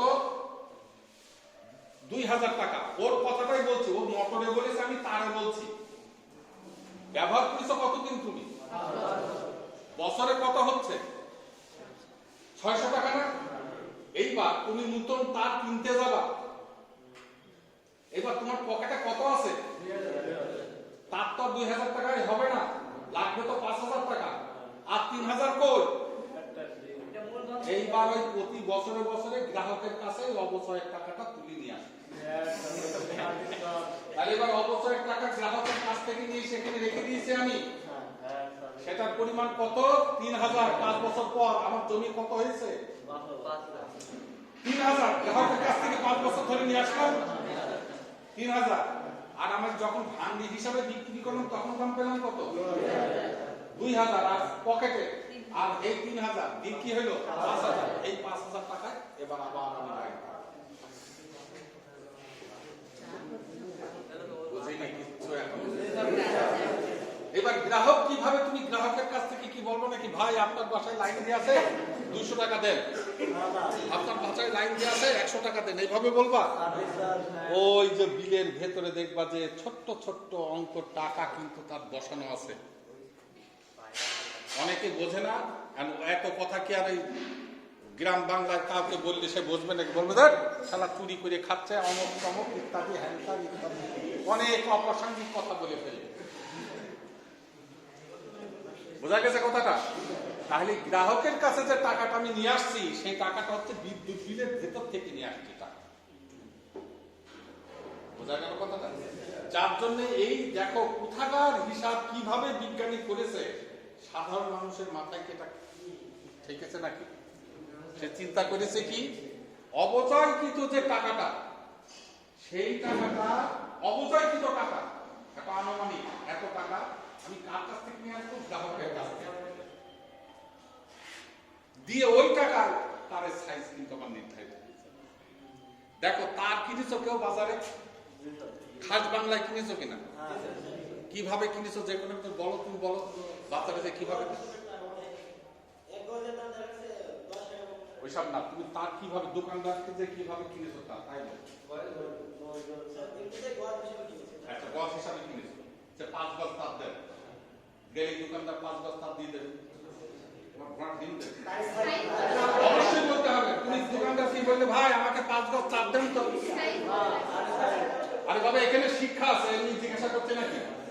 দোকানদার ফট করে বলবে যে 5 গজ তার যে নেবে কি সাইজের তার নেবে, বলবে না সাইজ রিডিং কি, ইয়েস ওই প্রস্তুতের ক্ষেত্রফল, তুমি চিকন তার নিবা না মোটা তার নিবা, ওইটা কি হাজ বাংলায় বলছে কি কি সাইজের তার নেবে।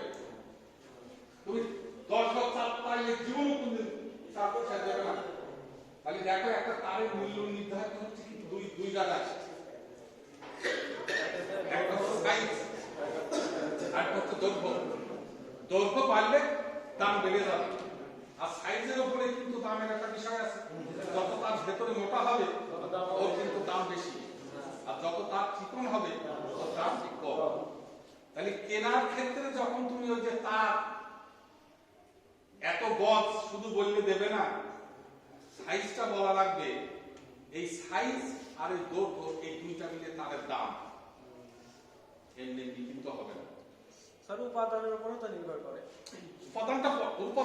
উপাদানের উপর নির্ভর করে কিন্তু বলেছে কথাটা, এই বর্তমান বাজারে আছে, হয়তো অদূর ভবিষ্যতে থাকবে না, মানে 2 নম্বরই চিন্তা ভাবনা, মানুষ আস্তে আস্তে পিউরিটির দিকে যাচ্ছে বেশি।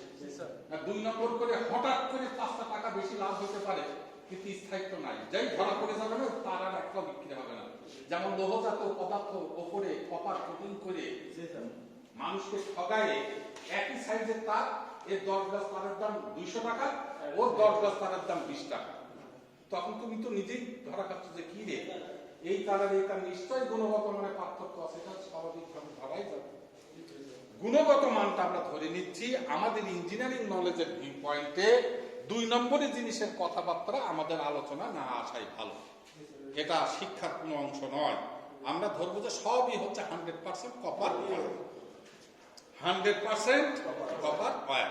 তাহলে তো এখানে ম্যাটেরিয়ালসের সাথে আর কোনো দামের অসামঞ্জস্যতার বিষয় আছে। তাহলে এই খরচের 2টা অংশ বলেছিলাম, একটা মূল টাকা আর একটা হচ্ছে তার অপচয় টাকা। এবার 2টাকে এক করে ফেললাম, তাহলে এইটাকে লিখলাম মূলধন, এক করলাম ও অপচয় হয়েছে। এই অপচয়ের সাথে আরেকটা জিনিস লাগাবো আমি, সেটাও ওই যে যেমন ইন্টারেস্ট কথাটা হিসাব দিলাম না, সেটা কিসে করা হয়, সেও কিন্তু টাইম ফ্যাক্টর বাৎসরিক,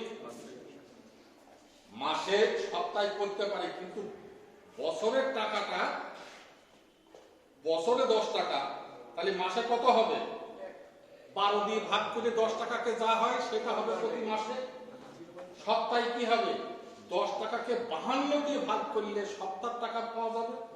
দিনে কত হবে, 10 টাকাকে 365 দিয়ে ভাগ করলে যেটা হবে সেটা হচ্ছে দিন। কিন্তু মূল হিসাবটা কোথায়, কথা বলে ক্লিয়ার হয়নি। তাহলে এর সাথে লাগালাম অপচয়, আরেকটা লাগালাম সুদ। তাহলে হয়ে গেল কি মূলধন ও সুদ অপচয়।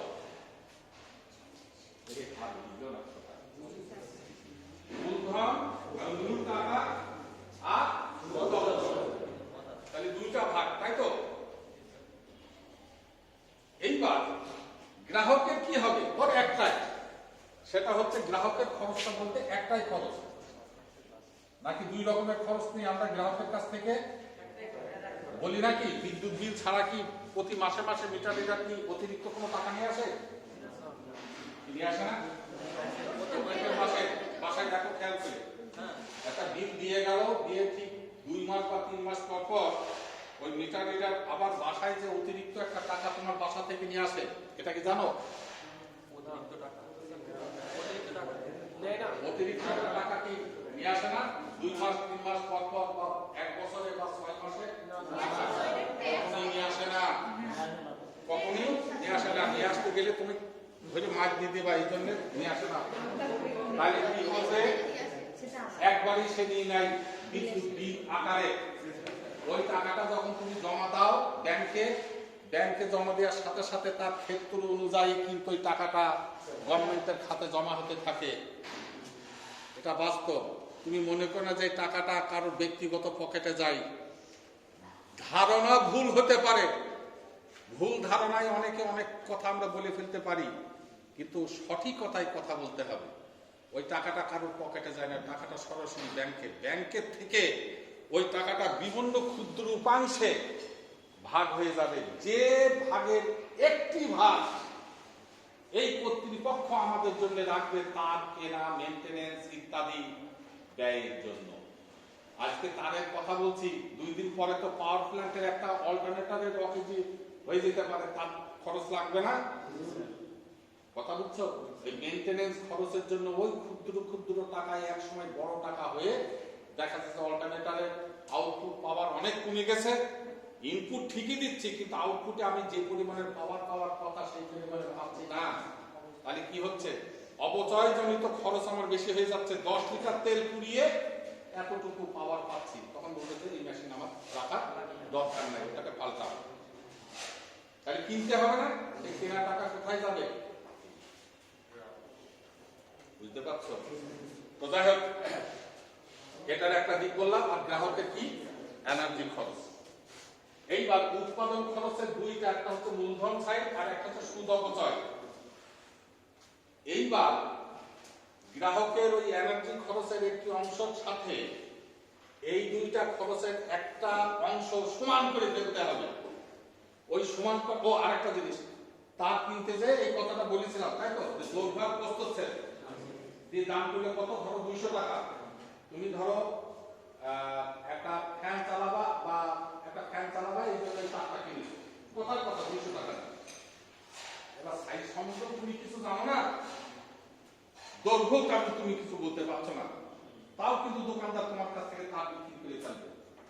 তোমাকে জিজ্ঞাসা করবে যে তুমি কি করবা তার দিয়ে, তখন তুমি তো এটা তো বলতে পারবা যে হ্যাঁ আমি ফ্যান চালাবো। ফ্যান চালাবা তো ঠিক আছে, কয় টাকা আছে তোমার কাছে? বলে যে আমার কাছে 200 টাকা মতো আছে। বলতে দাও 200 টাকা। ও তোমাকে ঠিক দৈর্ঘ্য আর ফ্যান চালানোর জন্য যে সাইজ লাগে সেই সাইজের তার দিবে 200 টাকা। তাহলে সরাসরি মুখ দিয়ে বলে 200 টাকা তারও কেনা যায়, 200 টাকা দিয়ে মুখ দিয়ে অন্য কথা বললেও কিন্তু তার কেনা যায়।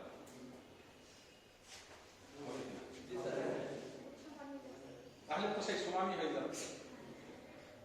2 কেজি চাল 100 টাকা, তাহলে সবাই বললাম ভাই 2 কেজি চাল দেন, দোকানদারকে 100 টাকা দিলাম, হয়ে গেল। দোকানদারকে বললাম কি, বললাম যে ভাই এই যে 100 টাকা নেন, আমাকে মিনিকেট চাল দেন 2 কেজি। দোকানদার তাও দিয়ে দিল। তাহলে ফ্যাক্টর হলো কি 200 টাকা, এটা ফ্যাক্টর হলো কিনা? তাহলে এখন আমাদের এই মূলধন আর সুদ অপচয় এর ভেতরে যে ফ্যাক্টরটা কেলভিন তার আবিষ্কারের জন্য মিতব্যয়ী প্রস্তুচ্ছেদ হিসাবে বিবেচনা করেছিলেন, সেই হিসাবটা আপনি নেবেন হচ্ছে এই হিসাবটা। সুদ অপচয়কৃত টাকাটা এবার তুলে নিয়ে আসবে কার কাছ থেকে? গ্রাহকের কাছ থেকে। এই যে গ্রাহকের যে এনার্জি খরচ সেটা, এই টাকাটা হইল 200 টাকা। এই টাকাটা কত হবে? এও 200 টাকা, এদিকেও 200 টাকা, ওদিকেও 200 টাকা। এই 200 টাকা সমান করার জন্য আমার যে প্রস্তুচ্ছেদ আসবে বা 200 টাকায় যে তারের প্রস্তুচ্ছেদ বিবেচিত হবে, ওই প্রস্তুচ্ছেদ বিশিষ্ট তারটাই হবে মিতব্যয়ী প্রস্তুচ্ছেদ। না তাও বুঝেছো কিনা আগে দেখো। উল্টো নীতিতে বুঝতে হবে যে 200 টাকা দিয়ে যে সাইজের তার হবে আমাকে ওইটাই ব্যবহার করতে হবে, আমি অন্য কোন সাইজ নিতে পারবো না। আবার দৈর্ঘ্য কিন্তু ফিক্সড, দৈর্ঘ্য ফিক্সড রেখে ওই 200 টাকায় যে সাইজের তার হবে ওই সাইজটাই হচ্ছে আমার। কথা কি বুঝতে পেরেছো? কিছু গোলমালিয়ার কথা কি ক্লিয়ার হয়েছে? আমি 200 টাকা দিয়ে লেন্থ ফিক্সড, লেন্থ কি আমি সুইচ বোর্ড থেকে ফ্যান পর্যন্ত একটা লেন্থ আছে না? মনে করলাম যে এটা 5 গজ, তাহলে 200 টাকায় মোটা তার নিয়ে আসলাম 3 গজ, আমার ফ্যান চলবে? 2 গজ নিয়ে এটা চলবে? তাহলে আমাকে 5 গজই নিতে হবে, এর কম নেওয়া যাবে না। এর টাকা কিন্তু 200, তাহলে লেন্থ 5 গজ, এটা ফিক্সড। এখন 200 টাকা, ওর জন্য যে সাইজ হবে সেটা। দোকানদার কি তোমাকে ভুল করে 200 টাকার ওই 5 গজ তার এরা মোটা দেবে নাকি? কথাটা কি বোঝা গেছে? তাহলে এনার্জি খরচের 200 টাকা, মূল টাকাটা কিন্তু না, মূল টাকাটা কোন অংশ? সুদ অপচয়কৃত যে টাকাটা, সেই টাকাটাই যে তার পাওয়া যাবে সেটাই হচ্ছে মিতব্যয়ী প্রস্তুচ্ছেদ হবে। এখানে কিন্তু দৈর্ঘ্য উজ্জ্বল, দৈর্ঘ্য কিন্তু তাহলে সূত্রটাকে যদি আমরা একটু বিবৃতি দিই তাহলে কি আসবে? যে গ্রাহকের এনার্জি খরচটা মূলধনের অর্থাৎ টাকাটা কিনতে যে খরচ, তার সুদ অপচয়কৃত খরচের সমান হবে যে প্রস্তুচ্ছেদ বিবেচনায় উক্ত প্রস্তুচ্ছেদটাই হবে কি সব থেকে মিতব্যয়ী। এই যখনই সমান করে ফেলেছে না, তখন কিন্তু এর নাম হবে মিতব্যয়ী প্রস্তুচ্ছেদ, অন্য কোনো প্রস্তুচ্ছেদ না, কিন্তু এই এর নাম হয়ে যাবে কি মিতব্যয়ী প্রস্তুচ্ছেদ। এই এ নির্ণয় করা, এর হিসাব নিকাশ নিয়ে আসা, এর সম্বন্ধে বিবৃতি দেওয়া পাওয়া, এটাই হচ্ছে কেলভিন সূত্রের মূল উদ্দেশ্য, এটাই হচ্ছে আমাদের শেখা। দৈর্ঘ্য কিন্তু না, কি শেখা আমাদের? প্রস্তুচ্ছেদ। প্রস্তুচ্ছেদ খেয়াল করবে, প্রস্তুচ্ছেদের বিশেষ নাম বলছি আমি মিতব্যয়ী প্রস্তুচ্ছেদ। যে প্রস্তুচ্ছেদের কারণে গ্রাহকের এনার্জি খরচ আর মূলধনের সুদ অপচয় খরচের সমান হয়েছে, সেই প্রস্তুচ্ছেদটা, অন্য কোনো প্রস্তুচ্ছেদ না। দেখো রে বাবা, ক্লিয়ার হয়েছে কিনা? এখন বইয়ের পড়ে তুমি ভাষাটাকে আয়ত্ত করবে, দেখবে যে টপিকসটা মৌলিক কথাটা ওই সাথে আমি বুঝতে পারছি কিনা, না হলে এই তুমি মুখস্থ করবা এই কিন্তু ভুলে যাবে। এমন একটা প্রস্তুত সেট, যে প্রস্তুত সেটে হবে কি গ্রাহকের এনার্জি খরচ আর মূলধনের সুদ অপচয়, মূলধন না কিন্তু মূলধনের সুদ অপচয়কৃত টাকাটা সমান হবে, সেটাই হচ্ছে মিতব্যয়ী প্রস্তুত সেট। এইবার আমরা এই জিনিসটাকে দেখো কত সুন্দর অঙ্কে আমি রূপান্তর করি, সবাই একটু খেয়াল করো, সবাই একটু খেয়াল করবা। খুব ইন্টারেস্টিং অঙ্ক, যদি বুঝে ফেলো তাহলে সব অঙ্ক তুমি করতে পারবা। তার আগে আমি একটুখানি হিসাব নিকাশ বলি। এই খরচ আর ওই খরচ, তাই তো? বোঝার জন্য এই দুইটা খরচকে মিলিয়ে বললাম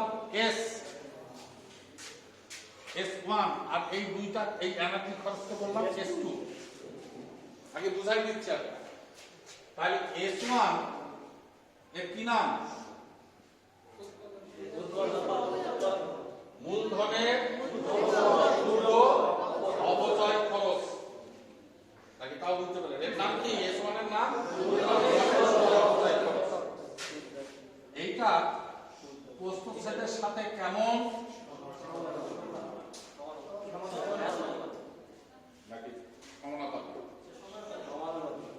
দেখো, কেউ এখনো মনে হয় দ্বিধা সংকোচ আছে। তার যত মোটা হবে খরচ তত বাড়বে না? দৈর্ঘ্য গুল্লাই যাক, তার মোটা হলে খরচ বাড়বে, তার চিকন হলে খরচ কম হবে। তাহলে প্রস্তুতের সাথে এই খরচটা কি সমানুপাতিক? S1 টা কি? S1 টা একটা অ্যালফাবেটিক্যাল ইন্ডিকেটিভ, কিন্তু অ্যাকচুয়ালি তাকে আমি কি বলছি? মূলধনের সুদ অপচয়জনিত খরচ। টাকা যত বেশি নিবা ইন্টারেস্ট তত বেশি দেওয়া লাগবে। টাকা কম, ইন্টারেস্ট কম। 100 টাকা নিয়েছো, সেই জন্য তোমার 10 টাকা বছরে দিতে হবে। এবার তুমি 1 লাখ টাকা নাও, 100 টাকা দেওয়া লাগবে। এবার ওই তার কি 1 লাখ টাকায় ঘোড়ার ডিম হবে? কিছু হয় নাকি? কোটি কোটি টাকার বিষয়, তখন ইন্টারেস্টের মাত্রাটা ওইরকম বেড়ে যাবে। কি বুঝতে পারছো কথা? তাহলে সংক্ষেপ নামকরণ S1 সমানুপাতিক কে? অর্থটা কি বুঝলাম? মূলধনের সুদ অপচয় খরচ প্রস্তুত সেটের সমানুপাতিক, এই অর্থটা, তাই না? এ হচ্ছে, এখনো কিন্তু মিতব্যয়ী বলিনি আমি। এটা কি মিতব্যয়ী না? এটা একটা প্রস্তুত সেট, প্রস্তুত সেটের সমানুপাতিক। এইবার গাণিতিক হিসাব বিকাশ করার জন্য আমরা কি সমানুপাতিক রাখি? ওইটাকে একটা সমান করে ফেলি। তাহলে একটা ধ্রুবক ব্যবহার করি আমি, PA লিখলাম টাকা। এই পিটা হচ্ছে কি একটা ধ্রুবক। এই পির কোনো দাম আছে নাকি? ও পি বাড়লই বা কি কমলই কি, এর কোনো তো ইয়ে নাই। জাস্ট একটা হিসাব বিকাশ করার জন্য আমরা পিকে নিয়ে আসি। এইটুকু বোঝা গেছে? ঠিক তো? না বুঝলে বলবা। এইবার আরেকটা খরচ আছে, দেখো, গ্রাহকের এনার্জি খরচ, যার নাম S2। সে হচ্ছে কি উল্টানুপাতিক বা ব্যস্তানুপাতিকে, এই কথাটা বলেছিলাম আমি। কি বুঝতে পারছো? তাহলে এর সাথেও কি ব্যস্তানুপাতিক। তাহলে একেও একটা হিসাব নিকাশের সুবিধার্থে আমি নিয়ে আসলাম কি Q/A। এও কিন্তু একটা ধ্রুবক। এটা বলছে কিনা তা কি জানি। প্রথমে এটা লিখেছিলাম কি A, আর এখানে কি লিখলাম 1/A। ব্যাখ্যাটা কি? ওই যে তুমি এনার্জির দিকে তাকিয়ে দেখো, এনার্জির সাথে এর সম্পর্ক কি? ব্যস্তানুপাতিক। বোঝা গেছে কথা? এইবার এই দুইটা খরচকে এক করে ফেললাম। তাহলে S1 plus S2 is equal to PA plus Q/A লেখা যায়। এই দুইটা S1 plus S2 কে একবারে লিখলাম S, PA plus Q/A লেখা যায়। এইবার এর একটি নির্দিষ্ট মানদণ্ড উপনীত হওয়ার জন্য ওই ইঞ্জিনিয়ারিং যে ম্যাথের প্রয়োগ করেছে না, ম্যাথ, এইবার তার আস্তে কাজে লাগবে। উভয় পক্ষকে পরিবর্তনশীল রাশি এর সাপেক্ষে অন্তরীকরণ করতে হবে। অন্তরীকরণ কার উপরে হয়? যে অন্তরীকরণ তোমরা শিখেছো সেটা কিসের উপরে অন্তরীকরণ করেছো? মানে সেন্সটা ডেভেলপ হয়েছে কার উপরে? যে জিনিসের পরিবর্তন হয় ওই জিনিস, ইয়েস, যে জিনিসটা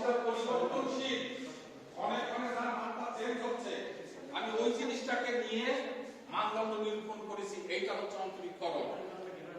ওই মানটা নির্ণীত যখন হয়, মানটা কেমন মান? বড় মান না ছোট মান? অতীব ক্ষুদ্র মান, যে মানটা পরিমাপযোগ্য নয়। হয়েছে? এবার আরেকটা শিখেছি আমরা ইন্টিগ্রেশন। এটা কি? এটাও পরিবর্তনশীল রাশি কি নিয়ে বা মান কি নিয়ে? এর যে মানটা নির্ণীত হয় সেটা হচ্ছে বড়। সমাকলন, সমাকলিত ছোট্ট ছোট্ট মানকে সংযোজিত করে বড় মানটা কি হতে পারে সেই মানটা নির্ণয় করে। আর অন্তরীকরণ হচ্ছে কি? ক্ষুদ্র মানটা নির্ণয়। এটা হচ্ছে মূল সেন্স।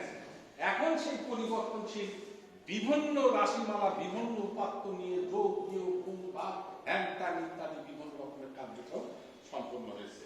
ওখানে যে ধরনের কার্যক্রম, সমাকলনও সেইভাবে কার্যক্রম। যাই হোক, আমি অঙ্কের কথা বলছি না। তাহলে এখন করলাম কি? উভয় পক্ষকে পরিবর্তনশীল রাশি এ এর সাপেক্ষে অন্তরীকরণ। তাহলে লেখাটা কি হবে? ds by dA। এই ভাবার্থ হচ্ছে এই যে পরিবর্তনশীল রাশি তার সাপেক্ষে অন্তরীকরণ করছি আমি, আর বাংলায় লিখে দিলাম ডট ডট ডট ডট, মানে একে পরিবর্তনশীল রাশি ধরিয়া উভয় পক্ষকে অন্তরীকরণ। তাহলে তার প্রকাশ কি? ডি বাই dA, যার ভাবার্থ এই যে ডট ডট ডট ডট দিলাম না, এর ভাবার্থ কি? ডি বাই dA, অর্থাৎ এ এর সাপেক্ষে অন্তরীকরণ। কিন্তু এটা কোনে? এ হচ্ছে পরিবর্তনশীল, ফিক্সড জিনিসের কোনো অন্তরীকরণ হয় না। যেমন আমি কি পি কিউ কিছু লিখেছি এখানে, তো কি আর কি তো ধ্রুবক মান, ওর কোনো অন্তরীকরণ আসবে না। এইবার হচ্ছে P A plus Q by A হলো। এইবার D by dA P A plus D by dA Q by লেখা যাবে কিনা? তাহলে এখানে কে আছে? কে আছে? তাহলে থাকবে কি? এর অন্তরীকরণ কি হবে? শুধু পি নাকি তাও জানা না? না জানলে অঙ্ক শিখে নেবা। আর এখানে কি হবে?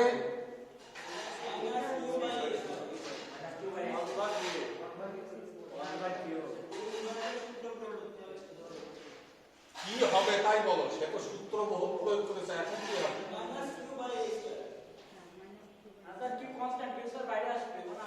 আসলে কিউ কোনো দাম নাই। মাইনাস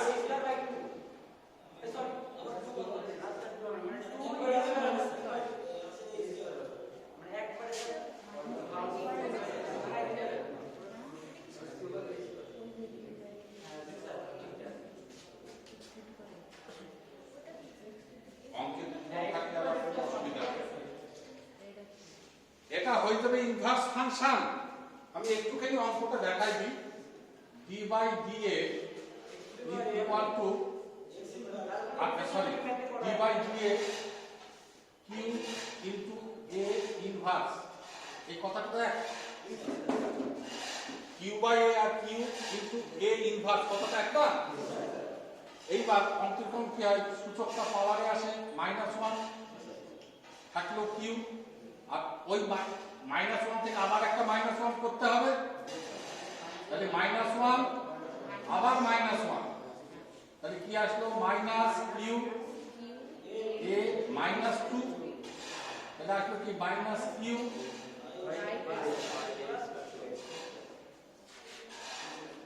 নাকি তাও তো বলি। এরপরে আর বোঝানোর ক্ষমতা নেই আমার, কারণ এটা তো হচ্ছে অঙ্কের বিষয়।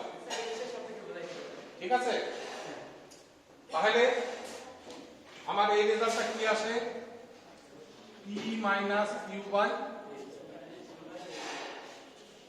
হয়েছে? কি পেলাম?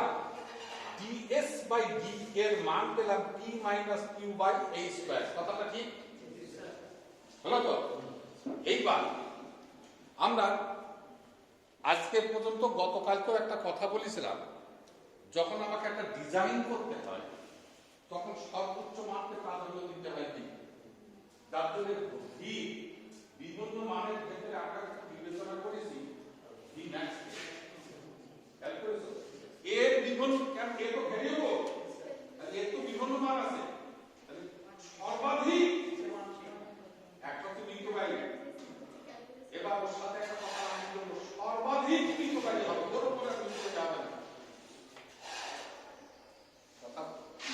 তাই এমনি মিতব্যয় একটা কথা আর সর্বাধিক মিতব্যয় একটা কথা, দুইটাকে এক।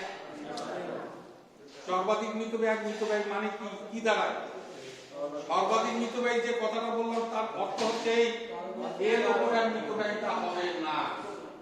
আর এমনি মিতব্যয় মানে কথা বলতো কি এর উপরেও মিতব্যয় হতে পারে। এইবার তোমরা চতুর্থ পর্বে জানি না সেই অঙ্ক করেছো কিনা, পরিবর্তনশীল রাশির সর্বাধিক ম্যাক্সিমাম বা মিনিমাম মানদণ্ড নিরূপণ। এক্স একটা পরিবর্তনশীল রাশি, ওর একটা যে মানে সে পরিবর্তনশীল হলো ওই মানে কোন মানে সে সর্বোচ্চ পরিবর্তন হতে পারবে। শূন্য মান আসবে না। এই মানদণ্ডটা কিভাবে পাবো আমি?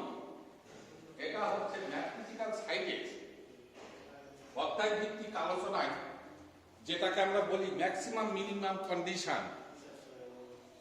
এই অঙ্ক করেছো ম্যাক্সিমাম মিনিমাম কন্ডিশন। সেই ম্যাক্সিমাম মিনিমাম কন্ডিশনটা হচ্ছে এই অন্তরীকরণের মাধ্যমে একটি মানদণ্ড নিরূপণ। শুধু একটা শর্ত লাগিয়ে দিলে সেই মানটা নির্ণয় করা যায়, কঠিন কিছু না। আমি অন্তরীকরণ করেছি কার সাপেক্ষে? এই যার সাপেক্ষে তুমি অন্তরীকরণ করেছো ওর মানটা শূন্য বসিয়ে পরিবর্তনশীল রাশি যে মানটি প্রতিষ্ঠিত হবে উহাই উহার সর্বোচ্চ মান। এটা তো এর সাপেক্ষে অন্তরীকরণ, তাহলে এই মানটা আমি শূন্য বসাবো, বসিয়ে ডাইন সাইডে এ যে মান পাওয়া যাবে ওই মানটাই তার সর্বোচ্চ মান। তাহলে এখন লেখাটার ধরন কি? আমি শূন্য লিখলাম, is equal to P minus Q by A square. তাহলে এখানে তো একটা কন্ডিশন, তুমি এমনি শূন্য হলো নাকি? তাহলে এক্সামিনারকে এবার বলে দাও যে এর সর্বোচ্চ মান প্রতিষ্ঠার জন্য ds by dA is equal to শূন্য বসাইয়া, আমি অত কথা লিখতে পারছি না, আমি একটু বলে দিচ্ছি, এ এর সর্বোচ্চ মান পাওয়ার জন্য ds বাই dA এর মান শূন্য বসায়। এক্সামিনার বুঝবে ds বাই d এর মান শূন্য তখনই বসানো হয় যখন পরিবর্তনশীল রাশির সর্বোচ্চ মান নির্ণয় বা প্রয়োজন হয়ে যায়। এটা আর বুঝতেই পারলো না মনে হয়। হ্যাঁ, এই ds বাই d এর মানটা শূন্য লিখলাম কেন? এর সর্বোচ্চ মান পাওয়ার জন্য। এই কথাটা আমার কথা না, এই বিভিন্ন টেকনোলজি ভিত্তিক বিভিন্ন সাবজেক্টের ভেতরে দেখবা সর্বোচ্চ মান প্রতিষ্ঠার জন্য পরিবর্তনশীল রাশির অন্তরীকরণের মান শূন্য না বসালে পাওয়া যাবে না। যেটা পাওয়া যাবে ওটাই হচ্ছে সর্বোচ্চ মান। বিভিন্ন সাবজেক্টে কিন্তু এই ধরনের উপাত্তগুলো আছে, সর্বোচ্চ দক্ষতা, সর্বোচ্চ টর্ক, হ্যাঁ আছে না? এই জন্য এই জিনিসগুলো খেয়াল করি। তাহলে ডটেটের অর্থ কিন্তু বলে দিলাম। এখন এইটাকে যদি একটু গাণিতিক ব্যাখ্যায় নিয়ে আসি, Q by A square is equal to P লেখা যায়, লেখা যাবে কিনা? তাহলে এবার কিউ বাই এ সমান পি এ, এটা লেখা যায়?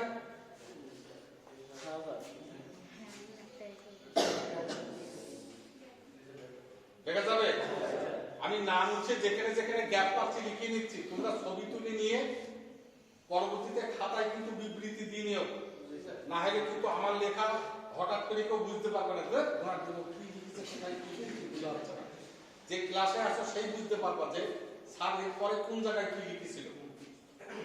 এরপরে ওই জিনিসটাকে আমি যদি আরেকটু পাকামুগিরি করে লিখি তাহলে তাকে লেখা যাবে কিনা?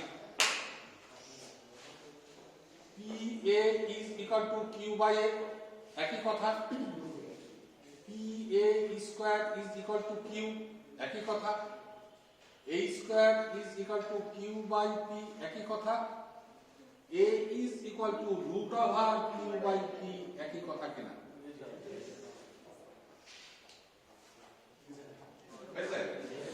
লাস্টে কি equal to root over Q by P, এই এর নাম কি? নো,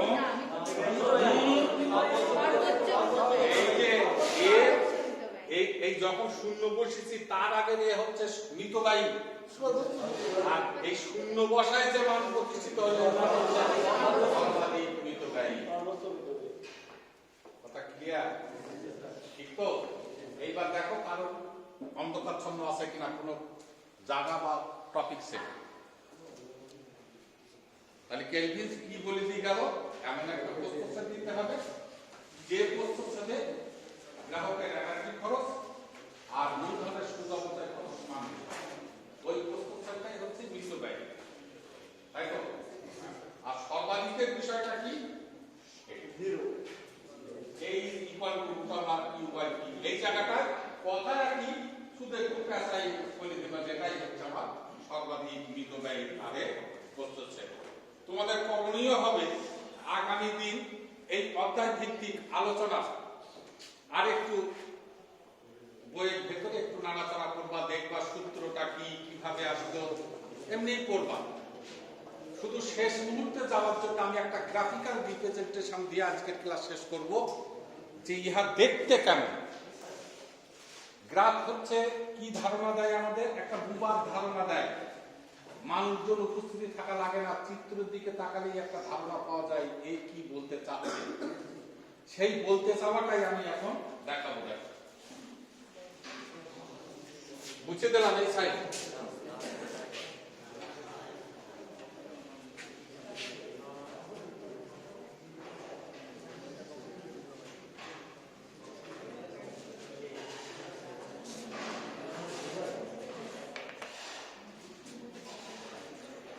আচ্ছা, গ্রাফ তৈরির জন্য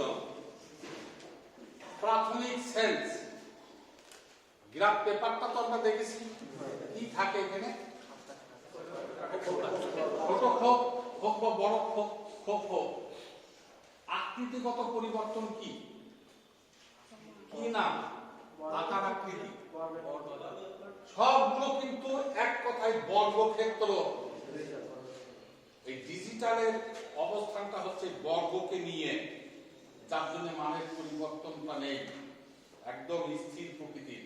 সব জিনিস হচ্ছে আমার সুন্দর লাগে দেখতে, শুনতে, বুঝতে ইত্যাদি। তার মধ্যমণি হচ্ছে এই এক্স অক্ষ আর ওয়াই অক্ষ, এর ভেতরে বিভিন্ন খোপ কটা আছে, বিভিন্ন জিনিস ইত্যাদি। হলো তো? আমি বলছিলাম যেহেতু এটা একটা গ্রাফ পেপার দিয়ে আমি তোমাকে দেখাবো, সেই জন্য এটা হচ্ছে আমার মূল বিন্দু, এটা হচ্ছে এক্স, এটা হচ্ছে ওয়াই। তাহলে এটা হচ্ছে একটা মাপ, আর মাপকে আমরা সবসময় ঠিক রাখি না, কি চেঞ্জ করি না। যে আমি মনে করলাম এক্স বরাবর যেটা আছে এইদিকে একটা জিনিস দেবো, আর ওয়াই বরাবর যেটা আছে সেটাকে একটা জিনিস দিয়ে দেবো। বোঝা গেছে কথাটা? তাহলে এখন আমি এই দিকে দিলাম এ, আর এই দিকে দিলাম টাকা, কারণ উভয় দিকে তোমার একটা টাকার বিষয় আছে, খেয়াল করে দেখো। আর একটা কি আছে, টাকার তারতম্য হচ্ছে কিন্তু এর ওপরে, এটা তো ঠিক। এ বাড়ানোর উপরে টাকার বাড়ানো হচ্ছে না। তাহলে ওয়াই বরাবর দিলাম টাকা, আর এক্স বরাবর দিলাম এ। এর অর্থ এই নয় যে ওয়াই বরাবর এ কে দেওয়া যাবে না আর এক্স বরাবর টাকাকে দেওয়া যাবে না, তা কিন্তু না। এটা আমার খেয়াল খুশি, আমি যে কোনো দিকে যে কোনো জিনিসকেই দিতে পারি। বোঝা যাচ্ছে কথাটা? এইবার টাকা আর এ হয়ে গেল, আমার ঘর কাটা শেষ। এবার টপিক কি বলছে? দুইটা দিক, একটা হচ্ছে উৎপাদন খরচের সেই সুদ অপচয়, মূলধনের সুদ অপচয় যেটা বলেছিলাম আমরা, সেই টাকাটা তার নাম কি ছিল? নাম দিয়েছিলাম আমি S1, দেখো মনে পড়ে কিনা? হয়েছে? সেই টাকাটা এ যত বাড়ছিল ওই টাকা তত বাড়ছে কিনা? এর সাথে ওই টাকাটার সম্পর্ক কি? সমানুপাতিক। এ যত বাড়বে ও তত বাড়বে। এই কথাটা গাণিতিক ভাবার্থটা গ্রাফে যদি দেখাতে চাই তাহলে কি ধরনের রেখাপতন ঘটালে আমি ওইটার বহিঃপ্রকাশ ঘটাতে পারবো বা দেখাতে পারবো, রেখাটি কেমন আঁকাবো কি করে? হ্যাঁ? যদি মূল বিন্দুতে আমি সরলরেখা দিই তাও হবে। কিংবা মানে মূল বিন্দুগামী কি সরলরেখা? ও তো বিভিন্ন রকমের সরলরেখা হতে পারে। সরলরেখা বলতে কিসের জন্য নাকি? তার আবর্ত হবে, আমি যে কথাটা বললাম যে এ যত বাড়বে টাকাও তত বাড়বে, উপরের দিকে স্যার একটা সরলরেখা উপরের দিকে একটা সরলরেখা যাবে। তাহলে আমি বক্তব্যের আর বেশি না যে রেখাপতন ঘটিয়ে দিচ্ছি একবারে। দেখো এই ধরনের যে একটা রেখা আঁকালাম, আমি কিছুই লিখিনি, বলছিলাম যে একটা বুবার ভূমিকা পালন করবে। এই লক্ষ্যে এই রেখাটা যে ভাবত্বের বহিঃপ্রকাশ ঘটায় সেটা হচ্ছে এই বাহু বাড়ার সাথে এই বাহু বাড়া বা কমা নির্ভরশীল। দেখো কথাটা তাই কিনা? এই বাহু বাড়া কমার সাথে এই বাহু বাড়া কমা নির্ভরশীল, কথাটা কি তাই? অন্য কোনো রেখা না কিন্তু। আবার যদি রেখাটা আমি এমন দিতাম না বুঝে, তাহলে কই কথা বলতাম এই বাহু বাড়ার সাথে এই বাহু বাড়া কমা নির্ভরশীল। তাহলে এই যে রেখাপাতনের মাধ্যমে আমার ধারণা পাওয়া, এটা কিন্তু বোঝার বিষয়। এই রেখার অবস্থান আর এই রেখার অবস্থান কিন্তু এক জিনিসের ভাবার্থ প্রকাশ করে না। এটা কি ভাবার্থ প্রকাশ করে কেউ বলতে পারো?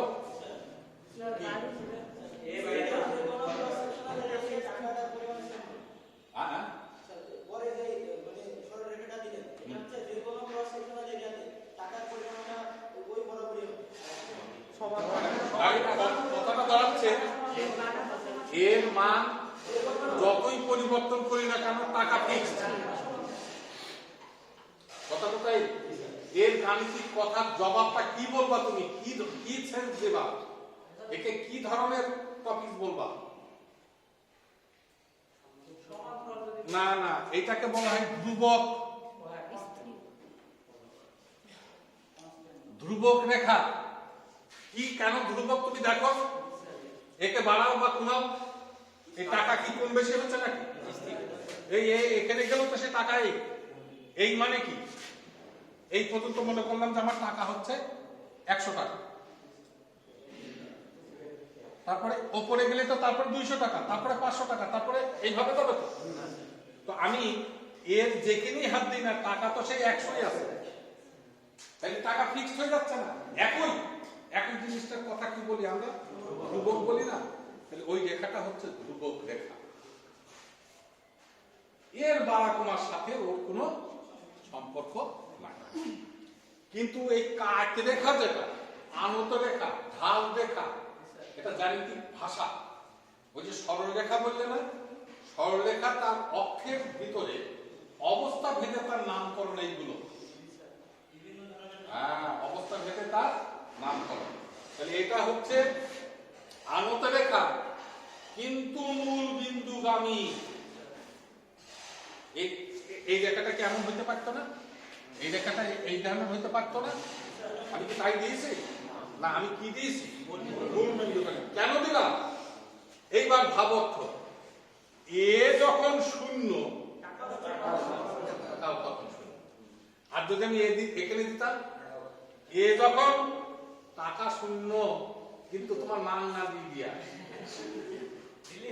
হ্যাঁ 5 গজ তার এই সাইজের এমনি নিয়ে যাবে, টাকা তো দেয়াই লাগলো না। বুঝতে পারছো? আর এখানে দাগ দেয় মানে কি? তুমি আগে টাকা দিয়ে দাও, তারপরে তার দাও। দেখো কথাগুলো ভাবার্থ কি।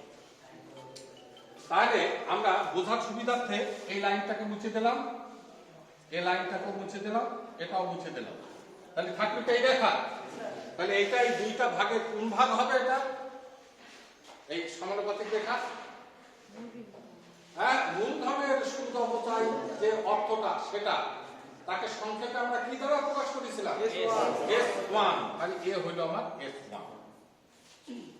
S1 লেখা মানে আমরা যারা আজকে ক্লাসে আছি এটা আমরা বুঝতে পারছি যে S1 মানে হচ্ছে ওই মূলধনের সুদ অবচয় খরচ। বোঝা গেছে কথাটা? ক্লিয়ার হয়েছে কিনা? তাহলে সমানুপাতিক রেখা সবসময় আনত থাকে, কাট হয়ে যে রেখাটা হয় ওইটার নাম হচ্ছে সমানুপাতিক রেখা। এইবার এনার্জি খরচ, এইবার কি হলো, এনার্জি খরচটা কি হয়, এর সাথে কি হবে, ব্যস্তানুপাতিক। তাহলে এইবার সেই ব্যস্তানুপাতিক রেখা আঁকাতে হবে, যার আবর্ত গ্রাফ চিত্রের অঙ্কিত দ্বারাঙ্কিত রেখাচিত্রের দ্বারাই বহির্বিকাশ ঘটিবে, ইহা কেমন হয়। এইবার উল্টানুপাতিক রেখা, এইবার আর জিরো দিলার মান সর্বোচ্চ থাকবে, মানে যখন প্রথম জিরো দিন মানে প্রথম দিকে এর হচ্ছে আপনার হচ্ছে প্রথম দিকে থাকে, তাহলে আপনার টাকার পরিমাণ থাকবে সর্বোচ্চ। ও তো বুঝেছি, এখন আর অত বক বক করতে পারছেন, আমি একটু সংক্ষেপ করে নিয়ে আসি।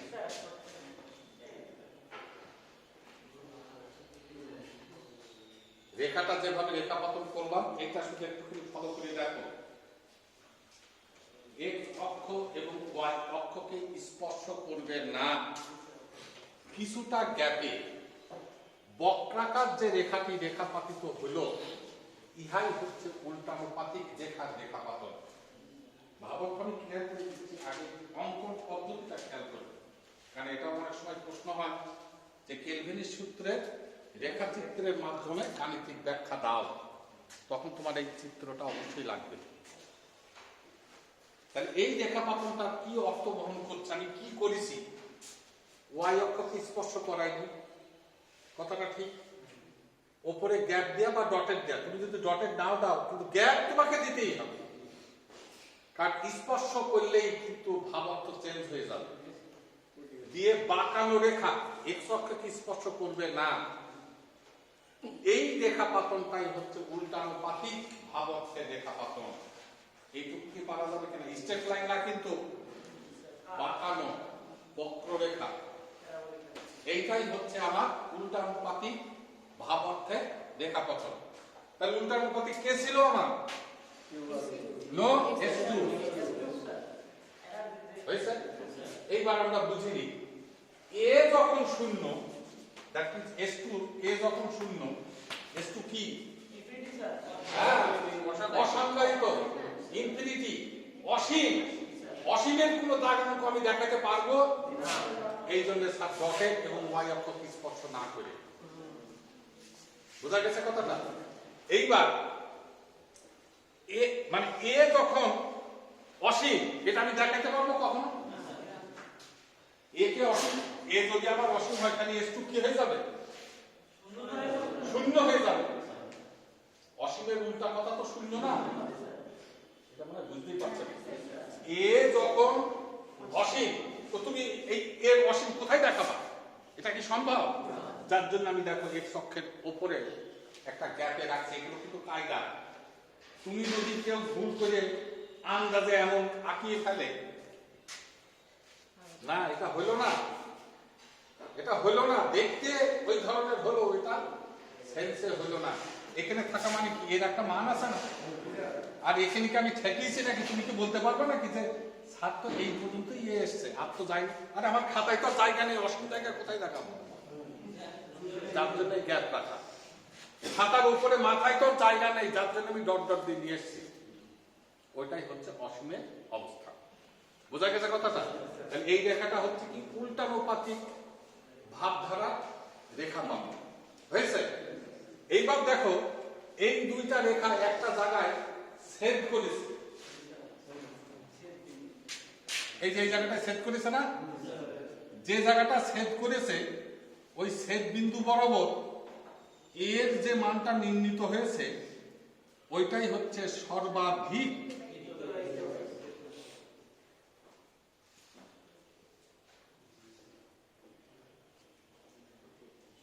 আর এই বরাবর যে টাকাটা এসছে সেটাই হচ্ছে মিতব্যয়ী ওই প্রস্তুচ্ছেদের দাম। তুমি তো একটা প্রস্তুচ্ছেদ পেয়েছো, ওই প্রস্তুচ্ছেদের যে দাম সেটাই হচ্ছে মিতব্যয়ী প্রস্তুচ্ছেদের দাম, কারণ ওইটাও হচ্ছে আমার মিতব্যয়ী টাকা। কিছু বুঝলে ঘটনাটা? এটাই আজকে তোমরা একটু মানে বাসায় নলেজে শেয়ার করে কাজগুলো করে আসবা। আগামী দিন আমরা এর সমস্যার সমাধানের দিকে যাব। বিষয়টা হচ্ছে এখানেও তাই যে আলোচনাটা যদি তুমি ক্লিয়ার বুঝে থাকো তুমি যে কোনো অনুযায়ী করতে পারো।